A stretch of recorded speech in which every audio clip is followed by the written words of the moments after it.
মুঠোফোন অপারেটরদের ফাঁকিবাজি বন্ধে চালু হচ্ছে মনিটরিং সিস্টেম।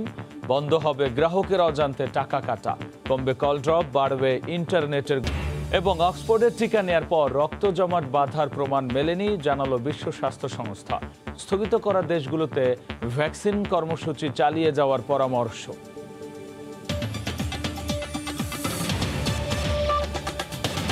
চালু হওয়া কায়াকিং নিয়ে প্রতিবেদন থাকছে সংবাদের শেষাংশে।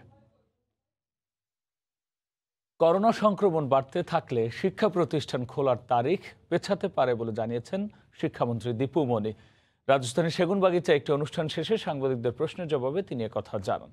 শিক্ষামন্ত্রী জানান, শিক্ষক শিক্ষার্থী সহ সংশ্লিষ্টদের স্বাস্থ্য ঝুঁকি বিবেচনা করেই সিদ্ধান্ত নেওয়া হবে। করোনা সংক্রমণের কারণে 1 বছরেরও বেশি সময় বন্ধ থাকার পর 30শে মার্চ থেকে স্কুল কলেজ খোলার সিদ্ধান্ত নেয় সরকার। হাতে রয়েছে আর মাত্র 19 দিন। এরই মধ্যে শুরু হয়েছে খোলার প্রস্তুতি। তারই অংশ হিসেবে শিক্ষকদের অগ্রাধিকার ভিত্তিতে কোভিড টিকা দেওয়ারও সিদ্ধান্ত হয়। কিন্তু গত কয়েকদিনে করোনার সংক্রমণ আবার বেড়ে যাওয়ায় স্কুল কলেজ খোলা নিয়ে অনিশ্চয়তা দেখা দিয়েছে। শুক্রবার রাজধানীর সেগুনবাগিচায় একটি অনুষ্ঠান শেষে সাংবাদিকদের প্রশ্নের জবাবে শিক্ষামন্ত্রী জানান, সংক্রমণ এভাবে বাড়তে থাকলে স্কুল কলেজ খোলার তারিখ পেছানো হতে পারে। যদি এই ঊর্ধ্বগতিটা অব্যাহত থাকে, আমরা অবশ্যই এই পর্যবেক্ষণের ভিত্তিতে এবং জাতীয় পরামর্শক কমিটির সঙ্গে আলোচনা সাপেক্ষে সরকার সিদ্ধান্ত গ্রহণ করবে, পুনর্বিবেচনা করবে যে এই তারিখটি কি এই 30-এই থাকবে নাকি এটি পরিবর্তন হবে। অভিভাবকরাও দুশ্চিন্তায় করোনার সংক্রমণ বাড়ায়। তারাও পরিস্থিতি পর্যবেক্ষণের পরামর্শ দিলেন। করোনার পরিস্থিতি আবার নতুন করে বাড়তেছে, তখন বাচ্চাদেরকে স্কুলে দিতে অটোমেটিক আমাদের ভয় লাগবে এবং বাচ্চাদেরকে নিয়ে আমরা সারাক্ষণ দুশ্চিন্তায় থাকবো। খুবই আশান্বিত হয়েছিলাম যে শিক্ষা প্রতিষ্ঠানটা আবার খুলবে এবং ছেলেমেয়েরা ঘরবন্দি থেকে বাইরে তারা শিক্ষা প্রতিষ্ঠানে যাবে। তো আমার মনে হয় বিষয়টা আসলে বিবেচনা নেওয়া উচিত। আমার মনে হয় এটা চিন্তা ভাবনা করে গার্জিয়ান হিসেবে আমরা ছাত্রদেরকে আগে করবো। ছেলে হিসেবে আমি বা মেয়ে হিসেবে আমি তাকে আগে প্রাধান্য দেবো সেফ থাকার জন্য। তবে কঠোর স্বাস্থ্যবিধি মেনে শিক্ষা প্রতিষ্ঠান খুলে দেওয়ার কথা বলছেন শিক্ষকরা। আমাদের প্রতিষ্ঠানটি খুলে দেওয়া এখন প্রয়োজন, তারপরে সেটা ভেবে দেখা উচিত, যেহেতু স্বাস্থ্যের একটা বিষয় আছে, একটা পরিণতির বিষয় আছে। সপ্তাহে 3 দিন করে এক ক্লাসে 3 দিন করে ক্লাস হয়। এইভাবে যদি খুলে দেওয়া হয় আমার মনে হয় যে খারাপ হবে না, ভালোই হবে। ঈদের পর 24শে মে থেকে সরকারি বেসরকারি সব বিশ্ববিদ্যালয় খোলার কথা রয়েছে। গত বছরের 17 মার্চ বন্ধ হয় দেশের সব শিক্ষা প্রতিষ্ঠান। আফজাল হোসেন, সময় সংবাদ, ঢাকা। অক্সফোর্ড অ্যাস্ট্রাজেনেকা টিকা নেয়ার পর রক্ত জমাট বাঁধার কোনো প্রমাণ পাওয়া যায়নি বলে জানিয়েছে বিশ্ব স্বাস্থ্য সংস্থা। ভ্যাকসিন প্রয়োগ স্থগিত করার কোনো কারণ নেই জানিয়ে টিকাদান কর্মসূচি চালিয়ে যাওয়ার পরামর্শ দিয়েছে সংস্থাটি। অক্সফোর্ড অ্যাস্ট্রাজেনেকার টিকা গ্রহণের পর কারো কারো রক্তনালীতে রক্ত জমাট বেঁধে যাচ্ছে এমন খবর ছড়িয়ে পড়ার পর টিকা প্রদান কার্যক্রম স্থগিত করে ডেনমার্ক, নরওয়ে, বুলগেরিয়া সহ বেশ কয়েকটি দেশ। এর ফলে টিকাটি গ্রহণকারী দেশগুলোর কর্তৃপক্ষের কপালে পড়ে চিন্তার ভাঁজ। তবে শুক্রবারই বিশ্ব স্বাস্থ্য সংস্থা জানিয়েছে অক্সফোর্ড অ্যাস্ট্রাজেনেকার টিকা প্রয়োগ বন্ধের কোনো কারণ নেই। টিকাটির বিষয়ে পার্শ্ব প্রতিক্রিয়া যে কথা বলা হয়েছে তা সত্য নয় বলেও জানিয়েছেন সংস্থার মুখপাত্র। এটি খুবই চমৎকার একটি টিকা। দেশগুলোর উচিত এটি ব্যবহার অব্যাহত রাখা, কারণ এর সঙ্গে রক্ত জমাট বাঁধার কোনো সংশ্লিষ্টতা এখনো পাওয়া যায়নি। তবে যে কথাটি ছড়িয়েছে সেই বিষয়ে WHO বিস্তারিত তদন্ত অব্যাহত রেখেছে। এখন পর্যন্ত কেবল ইউরোপেরই 50 লাখ মানুষ অক্সফোর্ডের টিকা গ্রহণ করেছেন। এছাড়াও কম মূল্য এবং সহজে সংরক্ষণযোগ্য হওয়ায় ভ্যাকসিনটি ব্যবহার করছে দক্ষিণ এশিয়া সহ বিশ্বের বিভিন্ন দেশ। কাজিফ থেকে শুভ, সময় সংবাদ। এদিকে হাতে গোনা কয়েকটি দেশ করোনার টিকাদান স্থগিত করলেও ইউরোপের বেশিরভাগ দেশে নির্বিঘ্নে চলছে অক্সফোর্ড অ্যাস্ট্রাজেনেকার ভ্যাকসিন প্রয়োগ কার্যক্রম। এ বিষয়ে পর্তুগালের লিসবন থেকে বিস্তারিত জানিয়েছেন সহকর্মী তারিকুল হাসান আশিক। অক্সফোর্ড আবিষ্কৃত অ্যাস্ট্রাজেনেকার ভ্যাকসিন নেয়ার পর রক্ত জমাট বাঁধছে এরকম অভিযোগ এনেছে ইউরোপের 3-4টি দেশ। তার মধ্যে আমরা যদি বলি ডেনমার্ক, নরওয়ে এবং আইসল্যান্ড এরই মধ্যে তাদের দেশে এই টিকাটি দেয়া কিন্তু সাময়িকভাবে স্থগিত করেছে। কিন্তু এই টিকার যে ভালো অবস্থা সেই দিকটাকেই মাথায় রেখে অধিকাংশ দেশ এখনও এই টিকা প্রয়োগ কিন্তু চালিয়ে যাচ্ছে। আমরা যদি কয়েকটি দেশের কথা বলি, ইউরোপের সবচেয়ে গুরুত্বপূর্ণ ভূমিকা পালন করে যে দেশটি জার্মানির গবেষকরা কিন্তু এরই মধ্যে এই যে অভিযোগগুলি এসেছে, অর্থাৎ এরকম 50টি অভিযোগ এসেছে কিন্তু ইউরোপিয়ান মেডিসিন এজেন্সির কাছে যে এই টিকা নেয়ার পর এই ধরনের যে পার্শ্ব প্রতিক্রিয়া সেটি দেখা গেছে। যদিও সেই বিষয়টি এখনও তদন্ত করছে ইউরোপিয়ান মেডিসিন এজেন্সি, কিন্তু এখন পর্যন্ত এই টিকা দেওয়ার কার্যক্রম বন্ধ করতে বলেনি কিন্তু ইউরোপিয়ান মেডিসিন এজেন্সি, যেটি একরকম বলেছে বিশ্ব স্বাস্থ্য সংস্থার গবেষক দল। তারাও কিন্তু এরই মধ্যে এই টিকার যে গুণগত মান সেটি নিয়ে কোনো সন্দেহ তুলেনি এবং এই টিকাটি বিশ্বের বিভিন্ন দেশে এখন প্রয়োগ করা হচ্ছে এবং যথেষ্ট কার্যকরী বলে প্রমাণ পাওয়া গেছে। এবং বিশ্ব স্বাস্থ্য সংস্থা কিন্তু এই টিকা কার্যক্রম চালিয়ে যাওয়ার আহ্বান জানিয়েছে বিশ্বের বিভিন্ন দেশের কাছে। তবে যেই অভিযোগগুলো এসেছে এই অভিযোগগুলো কিন্তু তারা একেবারে ফেলে দেয়নি, তারা বিষয়গুলি নিয়ে তদন্ত করছে। তবে জার্মানি, পর্তুগাল সহ অধিকাংশ দেশ কিন্তু এই টিকাটি এখন পর্যন্ত কার্যকর বলে চালিয়ে যাবার ঘোষণা কিন্তু দিয়েছে। এরই মধ্যে ইউরোপে 50 লাখেরও বেশি মানুষের শরীরে কিন্তু অক্সফোর্ডের এই অ্যাস্ট্রাজেনেকা টিকাটি প্রয়োগ করা হয়েছে। তো এইরকম কয়েকটি পার্শ্ব প্রতিক্রিয়ার খবরে টিকা বন্ধের পক্ষে নয় অধিকাংশ দেশ এবং তারা চালিয়ে যাচ্ছে এবং এই টিকাটি কার্যকরী বলা হচ্ছে। এর পাশাপাশি আমরা যদি বলি যে এর মধ্যে ইউরোপের 12% মানুষ কিন্তু টিকার আওতায় এসেছে, যাদের অধিকাংশ ফাইজার বায়োএনটেকের পাশাপাশি এই অ্যাস্ট্রাজেনেকার টিকাটি দিচ্ছে ইউরোপের বিভিন্ন দেশ। তবে এই টিকার অধিকাংশ দেশে ফলাফল পজিটিভ এবং চালিয়ে যাওয়ার আহ্বানই জানিয়েছে বিশ্ব স্বাস্থ্য সংস্থা। Lisbon, Portugal. ইতালিতে অক্সফোর্ড অ্যাস্ট্রাজেনেকা টিকা প্রয়োগ অব্যাহত থাকবে বলে জানিয়েছেন দেশটির প্রধানমন্ত্রী মারিও দ্রাঘি। একই সঙ্গে করোনা সংক্রমণ বাড়তে থাকায় 10টি অঞ্চলকে রেড জোন হিসেবে ঘোষণা করা হয়েছে। আগামী সোমবার থেকে ওইসব এলাকায় স্কুল কলেজ বন্ধ থাকবে। রোম থেকে যমুনা মাহমুদের রিপোর্ট। পার্শ্ব প্রতিক্রিয়ার খবর ছড়িয়ে পড়ায় অন্যান্য দেশের মতো অ্যাস্ট্রাজেনেকার টিকা নিয়ে ইতালির সাধারণ মানুষের মধ্যেও দেখা দেয় আতঙ্ক। তবে দেশটির প্রধানমন্ত্রী মারিও দ্রাঘি জোর দিয়ে বলেছেন অ্যাস্ট্রাজেনেকার টিকা কার্যক্রম অব্যাহত থাকবে। সন্দেহের কারণে টিকাটির একটি লট ব্লক করা হয়েছে বলেও জানিয়েছেন তিনি। তবে সরকারের এমন সিদ্ধান্তে প্রবাসী বাংলাদেশিদের মধ্যে দেখা গেছে মিশ্র প্রতিক্রিয়া। আমি 2 ডোজ ভ্যাকসিন নিয়েছি, এখনো পর্যন্ত আমার কোনো সমস্যা হয়নি বা পার্শ্ব প্রতিক্রিয়া দেখা দেয়নি। আমাদের আতঙ্কিত না হয়ে আমাদের অবশ্যই পজিটিভ চিন্তা ভাবনা রাখা দরকার। অ্যাস্ট্রাজেনেকা ভ্যাকসিন নিয়ে আমরা আতঙ্কিত। এই আতঙ্ক দূর করার দায়িত্ব ইটালিয়ান সরকার এবং বিশ্ব স্বাস্থ্য সংস্থার। শুধু আমরা না, এ নিয়ে ইটালিয়ানরাও আতঙ্কিত। এর মধ্যেই করোনা সংক্রমণ আবারও বেড়ে যাওয়ার কারণে সোমবার থেকে 10টি অঞ্চলকে রেড জোন হিসেবে ঘোষণা করেছে ইতালি সরকার। শুক্রবার নেওয়া সিদ্ধান্তে জানানো হয় রেড জোনের সকল শিক্ষা প্রতিষ্ঠান বন্ধ রাখা হবে, পাশাপাশি বন্ধ থাকবে বার, রেস্টুরেন্ট ও পানশালাও। এদিকে ইতালীয় কর্তৃপক্ষ জনসন অ্যান্ড জনসন ভ্যাকসিনের আনুষ্ঠানিক অনুমোদন দিয়েছে। খুব শিগগিরই ভ্যাকসিনটি প্রয়োগ শুরু হবে বলে জানা গেছে।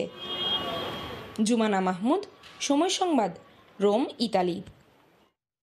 যুক্তরাজ্য সহ ইউরোপের বাইরের 6টি দেশের আন্তর্জাতিক ভ্রমণকারীদের ক্ষেত্রে বিধিনিষেধ কিছুটা শিথিল করার কথা জানিয়েছে ফ্রান্স। তবে ওইসব দেশের নাগরিকদের 72 ঘন্টার মধ্যে করোনা টেস্টের নেগেটিভ ফলাফল প্রদর্শনের বাধ্যবাধকতা থাকছে। এদিকে ফ্রান্সে এখনও করোনা সংক্রমণ বাড়ায় উদ্বেগ আর উৎকণ্ঠায় রয়েছেন প্রবাসী বাংলাদেশিরা। প্যারিস থেকে আরও জানিয়েছেন সহকর্মী লুৎফুর রহমান বাবু। যুক্তরাজ্য সহ ইউরোপের বাইরের 6টি দেশের আন্তর্জাতিক ভ্রমণকারীদের ক্ষেত্রে কিছুটা শিথিলতার কথা জানিয়েছে ফ্রান্স। দেশগুলো হচ্ছে অস্ট্রেলিয়া, ইসরায়েল, জাপান, দক্ষিণ কোরিয়া, সিঙ্গাপুর ও নিউজিল্যান্ড। দেশগুলির স্বাস্থ্য পরিস্থিতি কিছুটা উন্নতি হওয়ায় এই সিদ্ধান্ত নেওয়া হয়েছে। ফ্রান্সের করোনা পরিস্থিতি অনেক খারাপ হওয়ায় গেল কয়েক মাস আগে ফ্রান্স থেকে বাইরে যে কোনো দেশে যাওয়ার ক্ষেত্রে দেশটি বাধ্যবাধকতা করে। এ সময় দেখা গেছে অনেক বাংলাদেশি প্রয়োজনীয় তথ্য প্রমাণাদি বিমানবন্দরে প্রদর্শন করতে না পারার কারণে তাদেরকে ফিরতে হয়েছিল। ইউরোপের অন্যান্য দেশে ধীরে ধীরে করোনা পরিস্থিতির কিছুটা উন্নতি ঘটলেও ফ্রান্সে এখনও উদ্বেগজনক হারে করোনার সংক্রমণ ঘটছে। প্রথম দফার তুলনায় এবারে ফ্রান্সের বাংলাদেশি কমিউনিটির অনেকেই করোনায় আক্রান্ত হচ্ছেন, যার মধ্যে অনেকেই ভর্তি রয়েছেন হাসপাতালে। আক্রান্তের তালিকায় রয়েছেন অনেক প্রবীণ ব্যক্তিও। এমন অবস্থায় দেশটিতে বসবাসকারী প্রবাসী বাংলাদেশিরাও নতুন করে আবারও কিছুটা উদ্বেগ আর উৎকণ্ঠার মধ্যে পড়েছেন। আগে বাঙালি কমিউনিটির মধ্যে সেরকম একটা করোনা ভাইরাসে আক্রান্ত শোনা যেত না, এখন প্রায় ঘরে ঘরে শোনা যাচ্ছে যে করোনায় আক্রান্ত। আমরা অনেক আতঙ্কের মধ্যে আছি, কারণ আগের তুলনায় এখন বাঙালি কমিউনিটির মধ্যে অনেক বেশি আক্রান্তের হার শোনা যাচ্ছে। প্যারিসে করোনার পরিস্থিতি খুবই নাজুক অবস্থা। গত দীর্ঘ 1 বছর ধরে বার, রেস্টুরেন্ট এগুলো বন্ধ আছে। ইউরোপের অন্যান্য দেশে করোনার পরিস্থিতির উন্নতি দেখে ফ্রান্সের সাধারণ মানুষও কিছুটা আশান্বিত ছিলেন, তবে তাদের সেই আশা কবে বাস্তবে পূরণ হবে এটি এখনো নিশ্চিত করে বলা যাচ্ছে না। মামুনুল বাবু। ভারতের প্রধানমন্ত্রী নরেন্দ্র মোদীর ঢাকা সফরে তিস্তা ইস্যুতে কোনো আলোচনা হবে না বলে সাফ জানালেন পররাষ্ট্রমন্ত্রী ডক্টর এ কে আব্দুল মোমেন। শুধু তিস্তাই নয়, ভারতের প্রধানমন্ত্রীর এই সফরে বাংলাদেশ ভারত অমীমাংসিত দ্বিপক্ষীয় কোনো ইস্যুই আলোচনার টেবিলে গড়াবে না বলেও জানান তিনি। নরেন্দ্র মোদীর সফর পুরোটাই হবে স্বাধীনতার সুবর্ণ জয়ন্তীর উৎসব উদযাপন। পানির বদলে ধুধু বালিতে ঢাকা তিস্তা। পানি শূন্যতার ক্ষতিকর প্রভাব পড়ছে উত্তরের জনপদ আর সেখানকার মানুষের জীবন জীবিকার ওপর। তিস্তা নদীর পানি বন্টন নিয়ে প্রতিবেশী দেশ ভারতের সঙ্গে 1983 সাল থেকে দর কষাকষি চললেও সুরাহা হয়নি আজও। সবশেষ 2020 সালের ডিসেম্বরে দুই দেশের সরকার প্রধানের মধ্যকার অনুষ্ঠিত হওয়া ভার্চুয়াল সম্মেলনে তিস্তা চুক্তির বিষয়ে বাংলাদেশকে আশ্বাস দিয়েছিলেন ভারতের প্রধানমন্ত্রী নরেন্দ্র মোদী। আর তাই স্বভাবতই চলতি মাসে নরেন্দ্র মোদীর ঢাকা সফর নিয়ে তিস্তা ইস্যুতে আশায় বুক বেঁধেছিল বাংলাদেশ। তবে পররাষ্ট্রমন্ত্রী ডক্টর আব্দুল মোমেন জানালেন, নরেন্দ্র মোদীর সফরে তিস্তা ইস্যু নিয়ে কোনো আলোচনাই হবে না। তিস্তা চুক্তি তো হয়ে গেছে 10 বছর আগে, এটা বাস্তবায়ন হয় না। কেন হচ্ছে না? ভারতের মাননীয় প্রধানমন্ত্রীর প্রথম বিদেশ সফর বাংলাদেশ, আর কোথাও যান নাই। এই কোভিডের কোথাও যান নাই। উনি আমাদের প্রত্যন্ত অঞ্চলেও যাবেন, সাতক্ষীরায় যাবেন, আপনার গোপালগঞ্জে যাবেন, টুঙ্গিপাড়ায় যাবেন। আমাদের জন্য এটা বিরাট আনন্দের। আর পরে কি চান আপনারা? This event should not be an occasion for resolving ওই ছোটখাটো জিনিসগুলো। পাশাপাশি বাকি নদীগুলোর পানি কিংবা সীমান্ত হত্যার মতো দুই প্রতিবেশী দেশের মধ্যকার অমীমাংসিত ইস্যুগুলো উঠবে না আলোচনার টেবিলে। আমাদের এই বড় উৎসবে সব এসেছে, আমরা সেটাই আনন্দিত। আর অন্যান্য ছোটখাটো জিনিস এইগুলো আমরা তো ভারতের সাথে আমাদের যত ধরনের বড় বড় সমস্যা সব আমরা আলোচনার মধ্যে দূর করেছি। আর যদি আরো কিছু থাকে সেগুলো আস্তে আস্তে করব। ভারতের প্রধানমন্ত্রীর এবারের সফর শুধুই বাংলাদেশের মহান স্বাধীনতার সুবর্ণ জয়ন্তীর মধ্যে সীমাবদ্ধ থাকবে, জানান পররাষ্ট্রমন্ত্রী। মার্জিয়া মুমু, সময় সংবাদ, ঢাকা। এদিকে নরেন্দ্র মোদীর বাংলাদেশ সফরে তিস্তা ইস্যুতে কোনো আলোচনা হবে না, এমন খবরে হতাশায় ডুবেছেন উত্তরের কোটি মানুষ। স্বাধীনতার সুবর্ণ জয়ন্তীতে তিস্তা ইস্যুর সমাধানের আশায় বুক বেঁধেছিলেন তারা। রতন সরকারের রিপোর্ট, ছবি তুলেছেন তারিকুল ইসলাম। শুষ্ক মৌসুমে একতরফা পানি প্রত্যাহার আর বর্ষায় নির্বিচারে পানি ছাড়ার কারণে ভাটির বাংলাদেশের একটি বড় অঞ্চলের যে ক্ষতি হচ্ছে তার কথা বিবেচনায় নিচ্ছে না বৃহৎ প্রতিবেশী ভারত। বাংলাদেশের সুবর্ণ জয়ন্তী উপলক্ষে ভারতের প্রধানমন্ত্রী নরেন্দ্র মোদীর আসন্ন সফরে দ্বিপাক্ষিক আলোচনার কর্মসূচি না রাখার মধ্য দিয়ে দাবি আদায়ে অর্ধ শতাব্দীর প্রতীক্ষা আরও দীর্ঘ হলো। এবার তিস্তা আমাদের চুক্তি যেটা হওয়ার কথা ছিল এটা হচ্ছে না, কিন্তু আমরা খুবই হতাশ। আমরা যদি পানি না পাই তাহলে আমাদের চরম দুর্ভোগ হবে। ভারতের বিরুদ্ধে ভৌগোলিকভাবে পাওয়া উজানের নিয়ন্ত্রণ ক্ষমতা প্রয়োগের অভিযোগ করছেন নদী আন্দোলনের নেতারা। তিস্তায় আমাদের ন্যায্য অধিকার ভিত্তিক পানি না পাওয়ার কারণে বর্ষা মৌসুমে এবং শুষ্ক মৌসুমে দুই মৌসুমেই তিস্তা পাড়ের মানুষের ভোগান্তির কোনো অন্ত থাকে না। ভারত যে অবৈধভাবে যে পানিটুকু আটকে রেখে আন্তর্জাতিক নদীর যে হিস্সাটুকু থেকে আমরা বঞ্চিত হচ্ছি সে ব্যাপারে ব্যবস্থা গ্রহণ করা হোক। পানি প্রাপ্তির অনিশ্চয়তায় কৃষি নির্ভর এই অঞ্চলটির সেচ কার্যক্রম চলছে রোটেশনের মধ্য দিয়ে। তিস্তা চুক্তি না হওয়ার কারণে খরাকালে তিস্তাটা একটা প্রবাহ মরে যাচ্ছে, তিস্তার বুকটা পেটটা বালুতে উঁচু হয়ে যাচ্ছে। তিস্তা চুক্তি হলে আমাদের এই এলাকার মানচিত্র পরিবর্তন হয়ে যাবে এবং আমরা আশা করি, আমরা আবেদনও করি যে চুক্তিটা বাস্তবায়ন করুক। নীলফামারীর ডিমলা উপজেলার কালীগঞ্জ 0 পয়েন্ট দিয়ে বাংলাদেশে প্রবেশ করে 115 কিলোমিটার একাই পাড়ি দিয়ে কুড়িগ্রামের চিলমারিতে ব্রহ্মপুত্র নদে মিলেছে তিস্তা। শুষ্ক মৌসুমের সেচ কাজ ও নদীর ন্যূনতম প্রবাহ ধরে রাখতে 14,000 কিউসেক পানির প্রয়োজন, কিন্তু মিলছে এখন 2 থেকে 3,000 কিউসেক। রতন সরকার, সময় সংবাদ, রংপুর। 17 মার্চ থেকে 26 মার্চ টানা 10 দিন প্রতিদিন বিকেলে রাজধানীর প্যারেড গ্রাউন্ডে আলাদা থিমে হবে মুজিব শতবর্ষের অনুষ্ঠান। সরাসরি থাকবেন 5 দেশের সরকার ও রাষ্ট্রপ্রধানগণ। সর্বোচ্চ 500 অতিথি অংশ নিতে পারবেন এই অনুষ্ঠানে। করোনা নেগেটিভ সনদ ছাড়া অংশ নেওয়া যাবে না কোনো অনুষ্ঠানে। গতকাল বিকেলে আন্তর্জাতিক মাতৃভাষা ইনস্টিটিউটে সংবাদ সম্মেলনে এ তথ্য জানায় আয়োজক কমিটি।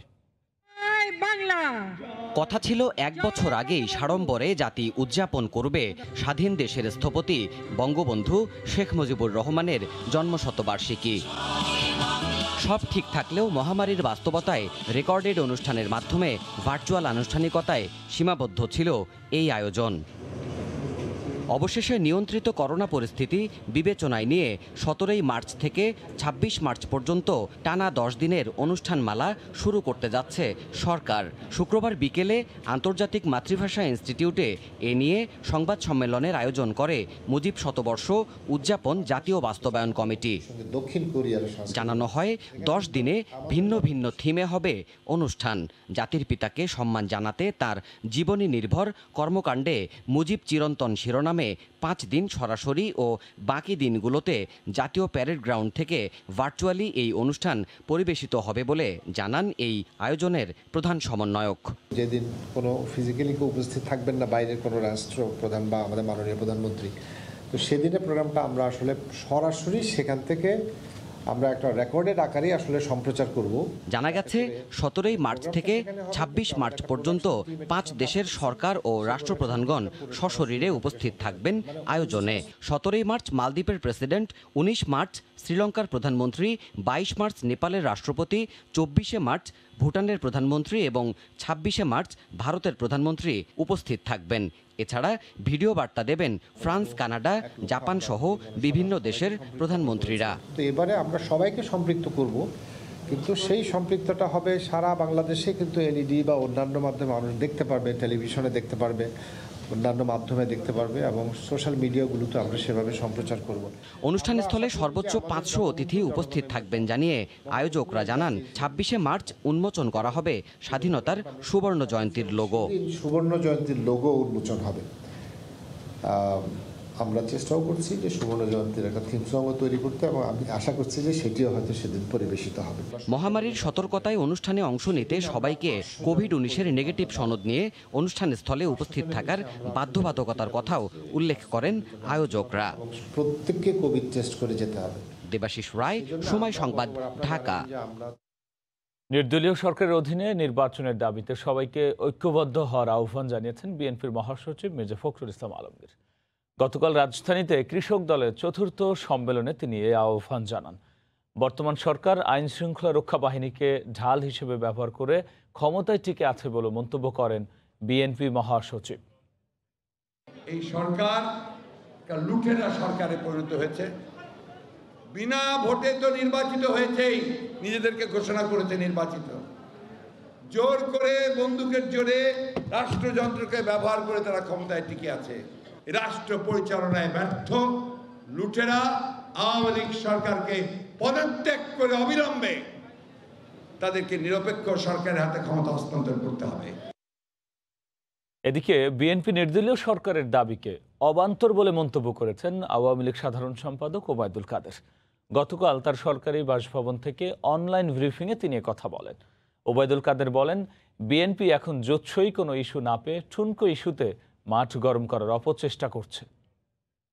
কোনো জুৎসু ইস্যু খুঁজে না পেয়ে বিএনপি ঠুনকো ইস্যু নিয়ে মাঠ গরমের অপচেষ্টা করছে। তাদের আন্দোলনের রংরূপ এদেশের মানুষের অজানা নয়। বিএনপি নেতারা দলীয় নিরপেক্ষ সরকারের অধীনে নির্বাচন দাবি করছে। এখন তারা আবারও তত্ত্বাবধায়ক সরকারের পুরানো গান গাইতে শুরু করেছে। তত্ত্বাবধায়ক সরকারের ধারণা অবান্তর। যে আসছে না 5 কোটি টাকা ব্যয়ে নির্মিত সেতু। জীবনের ঝুঁকি নিয়ে 30 ফুট উঁচু সেতু দিয়ে যাতায়াত করছেন এলাকাবাসী। বদলগাছি উপজেলার ছোট যমুনা নদীর কাদিবাড়ি ঘাট এলাকায় 2019 সালের 31 মার্চ 5,21,277 কোটি টাকা ব্যয়ে 90.15 মিটার দীর্ঘ একটি সেতু নির্মাণ করা হয়। কিন্তু সেতু থেকে মূল সড়কে প্রায় 160 মিটার সংযোগ সড়ক নির্মাণ না করে ফেলে রাখে ঠিকাদার। এতে বাধ্য হয়ে গত 1.5 বছর ধরে অসম্পূর্ণ সড়কের অন্তত 30 ফুট উঁচুতে থাকা মূল সেতুর ওপর দিয়ে চরম ঝুঁকি নিয়ে চলাচল করতে হচ্ছে স্থানীয়দের।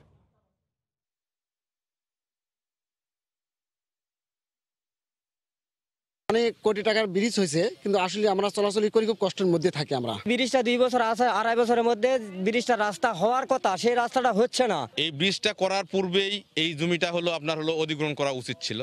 যেহেতু আমাদের এই প্রকল্পে জমি অধিগ্রহণ করার কোনো সুযোগ ছিল না, বিধায় তারা জমি অধিগ্রহণ করেনি। একবার করার চেষ্টা করা হয়েছে, কিন্তু পারা যায় নাই, এবং এলাকার মানুষের দাবিও ছিল যে একবার করার। এলাকাবাসীর সাথে ফলপ্রসূ আলোচনা হয়েছে। চেয়ারম্যান মহোদয় উপস্থিত আছে, এমপি মহোদয় আমাদের সার্বিক সহযোগিতা করতেছেন। তার সহযোগিতা ইনশাল্লাহ সকল সমস্যা কেটে গেছে, কাজ শুরু হবে। মুঠোফোন অপারেটরদের ফাঁকিবাজি বন্ধে টেলিকম মনিটরিং সিস্টেম চালু করতে যাচ্ছে বিটিআরসি। এই সিস্টেম চালু হলে অপ্রয়োজনীয় সেবার নামে গ্রাহকের অজান্তে টাকা কাটতে পারবে না অপারেটররা। এমনকি গোপন রাখতে পারবে না কল ড্রপ আর ইন্টারনেটের ধীরগতি সহ কোনো তথ্যই। মুঠোফোন সেবার প্রতিটি মুহূর্ত থাকবে নজরদারিতে। নিয়ন্ত্রক সংস্থা আশা করছে জুন মাসের মধ্যে চালু হবে এই পর্যবেক্ষণ ব্যবস্থা। এ বিষয়ে বাংলালিংক গ্রামীণ ফোন মন্তব্য না করলেও স্বাগত জানিয়েছে রবি। শুভ খানের রিপোর্টে বিস্তারিত। করোনাকালে হুটহাট কল ড্রপ, কথা শুনতে না পাওয়া, ইন্টারনেটের ধীরগতি, সেবার নামে গ্রাহকের অজান্তে টাকা কাটা সহ মুঠোফোন সেবা নিয়ে অভিযোগের শেষ নেই গ্রাহকদের। সেবার বিভিন্ন পর্যায়ে ফাঁকি থাকলেও মান পরিমাপ কিংবা নজরদারির প্রযুক্তি নেই বিটিআরসির কাছে। টেলিকম সেবার চিত্র জানতে নিয়ন্ত্রক সংস্থার একমাত্র ভরসা মুঠোফোন অপারেটরদের দেয়া প্রতিবেদন।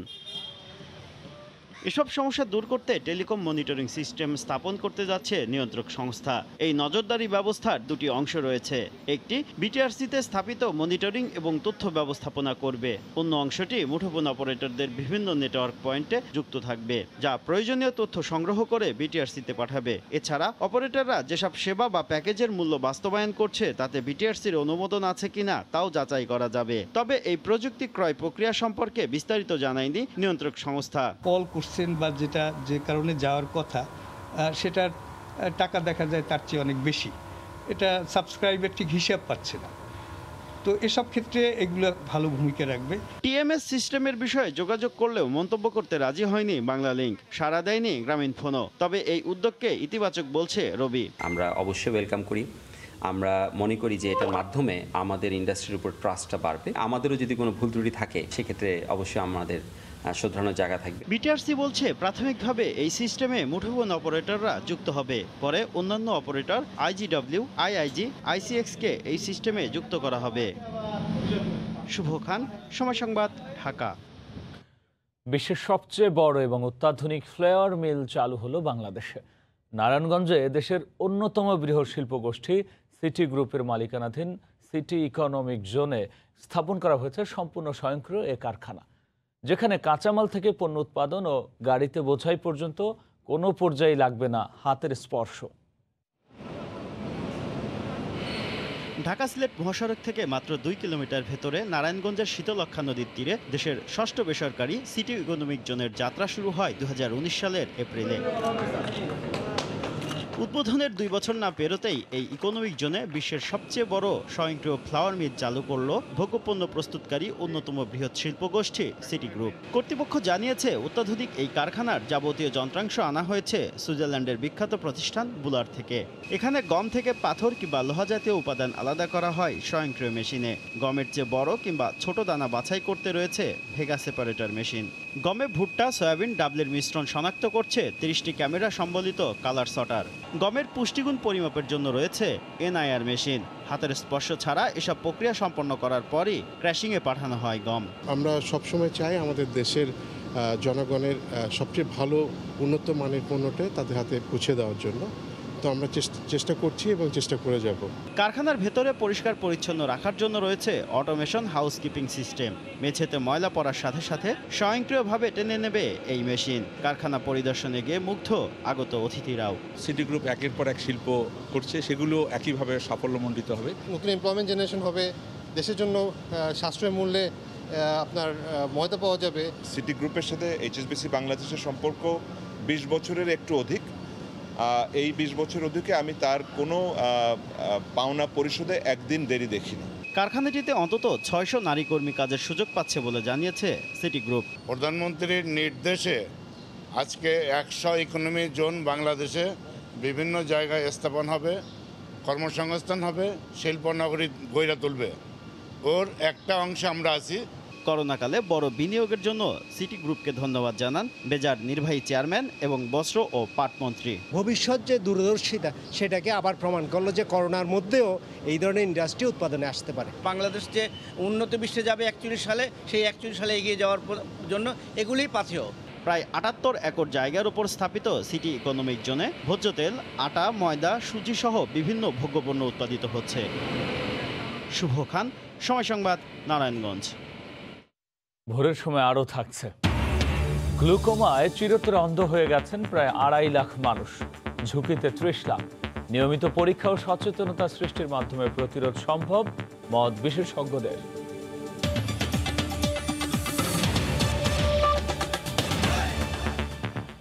বেগম রোকেয়া বিশ্ববিদ্যালয়ে বিভিন্ন ক্ষেত্রে উপাচার্য কলিমুল্লাহর বিরুদ্ধে দুর্নীতি ও এর প্রমাণ ছড়িয়ে থাকার অভিযোগ করছেন একই প্রতিষ্ঠানের শিক্ষক কর্মকর্তা কর্মচারীরা, যার মধ্যে 118টি দুর্নীতির প্রমাণ জোগাড় করেছে ভিসি বিরোধী সংগঠন অধিকার সুরক্ষা পরিষদ। কিন্তু এর বাইরেও অনিয়মের অসংখ্য প্রামাণ্য দলিল পুড়িয়ে ফেলার অভিযোগ উঠেছে। গত 15ই নভেম্বর 22 বস্তা ফাইল অর্থ হিসাব দপ্তরের পরিচালক RM হাফিজুর রহমান নিজে দাঁড়িয়ে থেকে পুড়িয়ে ফেলেন বলে অভিযোগ করছেন সংশ্লিষ্টরা। তারিকুল ইসলামের ক্যামেরায়। তখন সারা দেশের শিক্ষা প্রতিষ্ঠানগুলো করোনাকালের বন্ধ। ভিসি বিরোধী আন্দোলনের নেতারা বলছেন 118টি অনিয়ম দুর্নীতির তথ্য প্রমাণ সংগ্রহ করা গেলেও অনেক বেশি অনিয়মের প্রামাণ্য ধ্বংস করা হয়েছে। শুধুই কি কলিমুল্লাহ দুর্নীতিবাজ এই দুর্নীতি করেছেন, নাকি এর পেছনে বড় বড় মাস্টারমাইন্ড আছে? হ্যাঁ, বড় বড় মাস্টারমাইন্ড আছে। কারা সেই বড় বড় মাস্টারমাইন্ড? এখানে অর্থ পরিচালক RM হাফিজুর রহমান সেলিম আছে। সব মিলিয়ে উনি আসলে গোটা বিশ্ববিদ্যালয়টাকে একটি অরাজক পরিস্থিতির মধ্যে নিয়ে গিয়েছেন। এদিকে ইউজিসির তদন্ত প্রতিবেদন প্রকাশের পর মুখ খুলতে শুরু করেছেন অনেকেই। যারাই ওনার বিরুদ্ধে কথা বলে তাদের উপরে উনি হয় তাদেরকে সাসপেন্ড করেন, নয় তাদের বিরুদ্ধে মামলা দেন, নয় তাদের বিরুদ্ধে শোকজ করেন। সব নিয়োগগুলোই কিন্তু প্রশ্নবিদ্ধ হয়েছে। উনি ওনার সুবিধা মতো উনি এই নিয়োগ বোর্ডগুলো গঠন করেছেন। উপাচার্যের বিরুদ্ধে ওঠা অভিযোগগুলো সুস্পষ্টভাবে উত্থাপন করছেন ভুক্তভোগীরাও। উপাচার্য মহোদয় একজন জুনিয়র শিক্ষিকাকে এখানে চেয়ারম্যান হিসাবে নিয়োগ দিয়েছেন। তিনি কার্যত বিশ্ববিদ্যালয়ের আইন লঙ্ঘন করেছেন। শিক্ষা ছুটির বিপরীতে তাদেরকে শিক্ষক নিয়োগ দিয়েছেন, উনি তাদের এখন বরখাস্ত করেছেন। কেন? কারণ হলো শিক্ষা ছুটিতে যারা ছিলেন তারা ফিরে এসছেন। যানবাহনের জ্বালানি থেকে বড় পদের নিয়োগ, উন্নয়ন প্রকল্প সব বিষয়ই অভিযোগ উঠলেও উপাচার্য ক্যাম্পাসে বা বাসভবনে নেই। আর মোবাইল ফোন খোলা থাকলেও চোখের রোগ গ্লুকোমায় চিরতরে অন্ধ হয়েছেন প্রায় 2.5 লাখ মানুষ, আর ঝুঁকিতে রয়েছেন প্রায় 30 লাখ। অথচ আক্রান্ত হওয়া 90%-ই কোনো ধারণা নেই বংশের প্রভাব থাকা এ রোগের বিষয়। নিয়মিত চোখ পরীক্ষা, সচেতনতা সৃষ্টি এবং নাগালের মধ্যে সেবাকেন্দ্র স্থাপনের মাধ্যমে গ্লুকোমা প্রতিরোধ সম্ভব বলে মনে করছেন বিশেষজ্ঞরা। নুরুল ইসলামের ছবিতে দেখুন মুজাহিদ শুভ রিপোর্ট। চোখে ছানি এবং গ্লুকোমা নিয়ে চিকিৎসকের দরজায় ষাটোর্ধ্ব মাসুদা বেগম। হারিয়েছিলেন বাম চোখের সম্পূর্ণ দৃষ্টি। ছানি অপারেশনের পর বাম চোখের দৃষ্টি কিছুটা ফিরে পেয়েছেন, তবে গ্লুকোমায় হারানো দৃষ্টির আলো একটুও ফিরে পাননি তিনি। এই চোখকে দেখিনি আগে, এইটা দেখছি কম, ডাইনটায় বাউটায় দেখিনি, খালি পানি পড়ছে আর চুলকাছে। বা চোখে দেখতে তো পারিনি, তাছাড়া এত জ্বালা যন্ত্রণা করে তার আর মানে গুলি খুঁড়ে নিয়ে যায় না। আমার পরিবারে গ্লুকোমা আছে, রোগী আছে। আমার গ্লুকোমা আছে কিনা এটা দেখার জন্য ডাক্তার সাহেবের কাছে আসা হয়েছে। যাদের ফ্যামিলিতে একজন যদি গ্লুকোমা থাকে, সেই ফ্যামিলিতে 30% সম্ভাবনা থাকে গ্লোকোমা হওয়ার। গ্লুকোমা রোগে চোখের ভেতর চাপ বাড়ায় চোখের অপটিক স্নায়ু ক্ষতিগ্রস্ত হয়। এতে দৃষ্টির পরিসীমা চোখের চারপাশ থেকে ধীরে ধীরে কমতে থাকে। কোনো ধরনের উপসর্গ প্রকাশ না করায় বুঝে ওঠার আগেই রোগী চিরতরে হারিয়ে ফেলেন দৃষ্টির অংশবিশেষ। যদি হঠাৎ করে আমার চোখের সামনে কিছু এরকম আড়াল পড়ে তাহলে আমি বুঝতে পারবো, তাই না?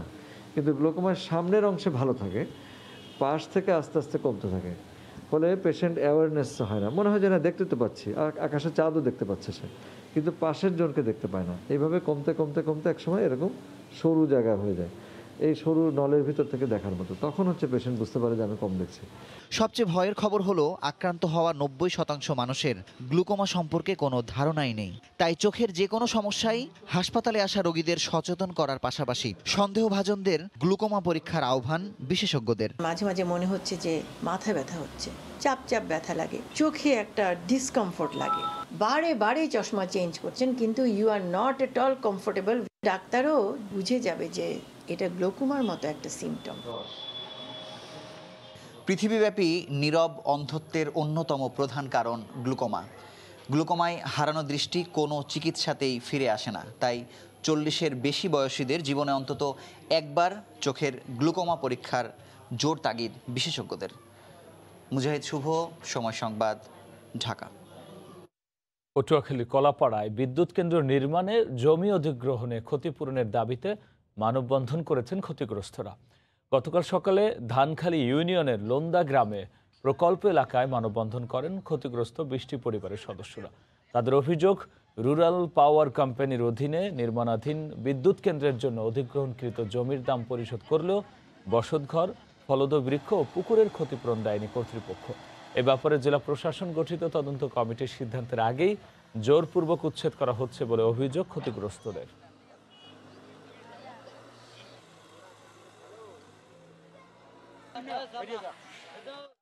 ব্রাহ্মণবাড়িয়া ও ঝালকাঠিতে নানা আচার আনুষ্ঠানিকতা উৎসবমুখর পরিবেশ উদযাপন করা হয়েছে শিব পূজা।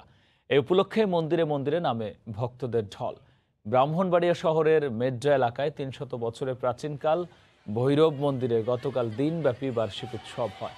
ভক্তরা ফুল, দূর্বা ও ফল সহ নানান অনুষঙ্গ ও উপকরণ সামিল হয় শিব পূজা। এ সময় নিজের পরিবারের মঙ্গল কামনার পাশাপাশি করোনা থেকে মুক্তির জন্য প্রার্থনা করেন ভক্তরা। এদিকে ঝালকাঠিতে পোনাবালিয়া এলাকার শিববাড়ি মন্দিরে নামে দর্শনার্থী ও পূজারীদের ঢল। 300 বছরের ঐতিহ্যবাহী মন্দিরে শিব পূজাকে কেন্দ্র করে মন্দিরে বসে গ্রামীণ মেলা। অশুভ শক্তি নাশ ও শুভ শক্তির উদয় হোক এ স্লোগানে জয়পুরহাটে শেষ হলো 2 দিনব্যাপী শিবরাত্রি মেলা। বৃহস্পতিবার শুরু হওয়া মেলার শেষ দিন শুক্রবারও ছিল বিভিন্ন বয়সী নারী পুরুষের ভিড়। 400 বছরের পুরানো এ মেলায় খেলনা, নিত্য প্রয়োজনীয় সহ নানা ধরনের পণ্যের পসরা সাজিয়ে বসেন দোকানিরা। শুধু স্থানীয়রা নন, দূর দূরান্ত থেকেও দর্শনার্থীরা আসেন এখানে। প্রতি বছর সদরের আমলা গ্রামের 12 শিব মন্দির এলাকায় এ মেলার আয়োজন করে আসছে মারোয়ারি সম্প্রদায়।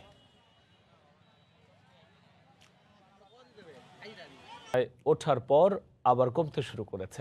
ভারতীয় পেঁয়াজের সরবরাহ বাড়ায় দুদিনেই কেজিতে দাম কমেছে 3 থেকে 5 টাকা। পাইকারদের দাবি, মরিকাটা পেঁয়াজের সরবরাহ কমে আসায় বেড়েছে দাম। আর দেশি রাখি পেঁয়াজ বাজারে উঠলে দাম কমার আশা তাদের। খুচরা বিক্রেতাদের অভিযোগ, রমজান সামনে রেখে নানা অজুহাতে আগে ভাগেই দাম বাড়ানো হচ্ছে। হাজেরা শিউলি রিপোর্ট। কখনো সরবরাহ ঘাটতি, কখনো ভারতের পেঁয়াজ রপ্তানি বন্ধের সিদ্ধান্তের মতো নানা সংকটকে পুঁজি করে সিন্ডিকেটের কারসাজিতে যখন তখন লাগামহীনভাবে বাড়ে নিত্য প্রয়োজনীয় এ ভোগ্যপণ্যের দাম।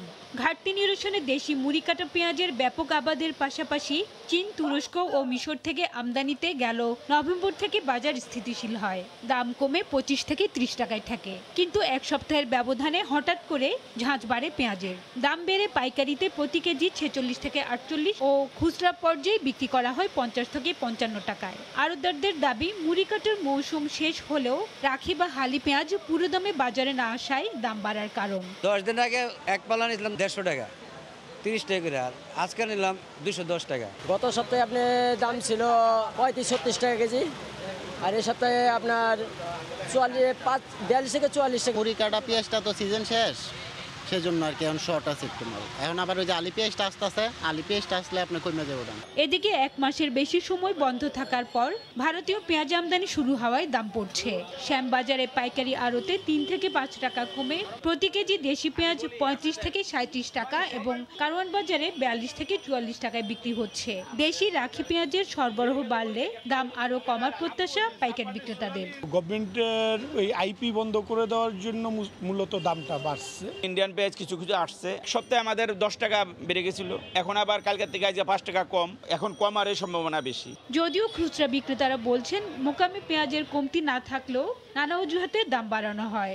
পাইকারি মার্কেট থেকে ওরা ইচ্ছাকৃতভাবে বাড়াইতে পারে। আমদানি কম, পেঁয়াজের গাড়ির সংকট আছে, হ্যাঁ, যথাসময়ে তারা পেঁয়াজ পাচ্ছে না, এই ধরনের নানা অজুহাত। দেশে বছরে পেঁয়াজের চাহিদা 24 লাখ টন, এর মধ্যে প্রায় 30% চাহিদা মেটানো হয় আমদানি করে, যার সিংহভাগ আসে ভারত থেকে। হাজারের শিউলি, সময় সংবাদ, ঢাকা। সরকারি নিষেধাজ্ঞা অমান্য করে চাঁদপুরের মেঘনা নদীতে মাছ ধরার অপরাধে 11 জেলেকে আটক করা হয়েছে।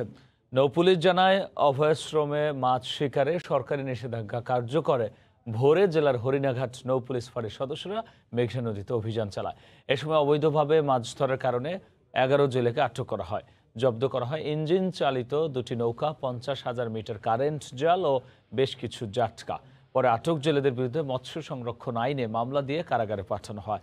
জাটকা সংরক্ষণ অভিযানে চাঁদপুরে গত 12 দিনে 25 লাখ মিটার জাল, 20টি নৌকা, 1,500 কেজি জাটকা জব্দ করা হয়। আর এ পর্যন্ত 80 জেলেকে আটক করা হয়েছে।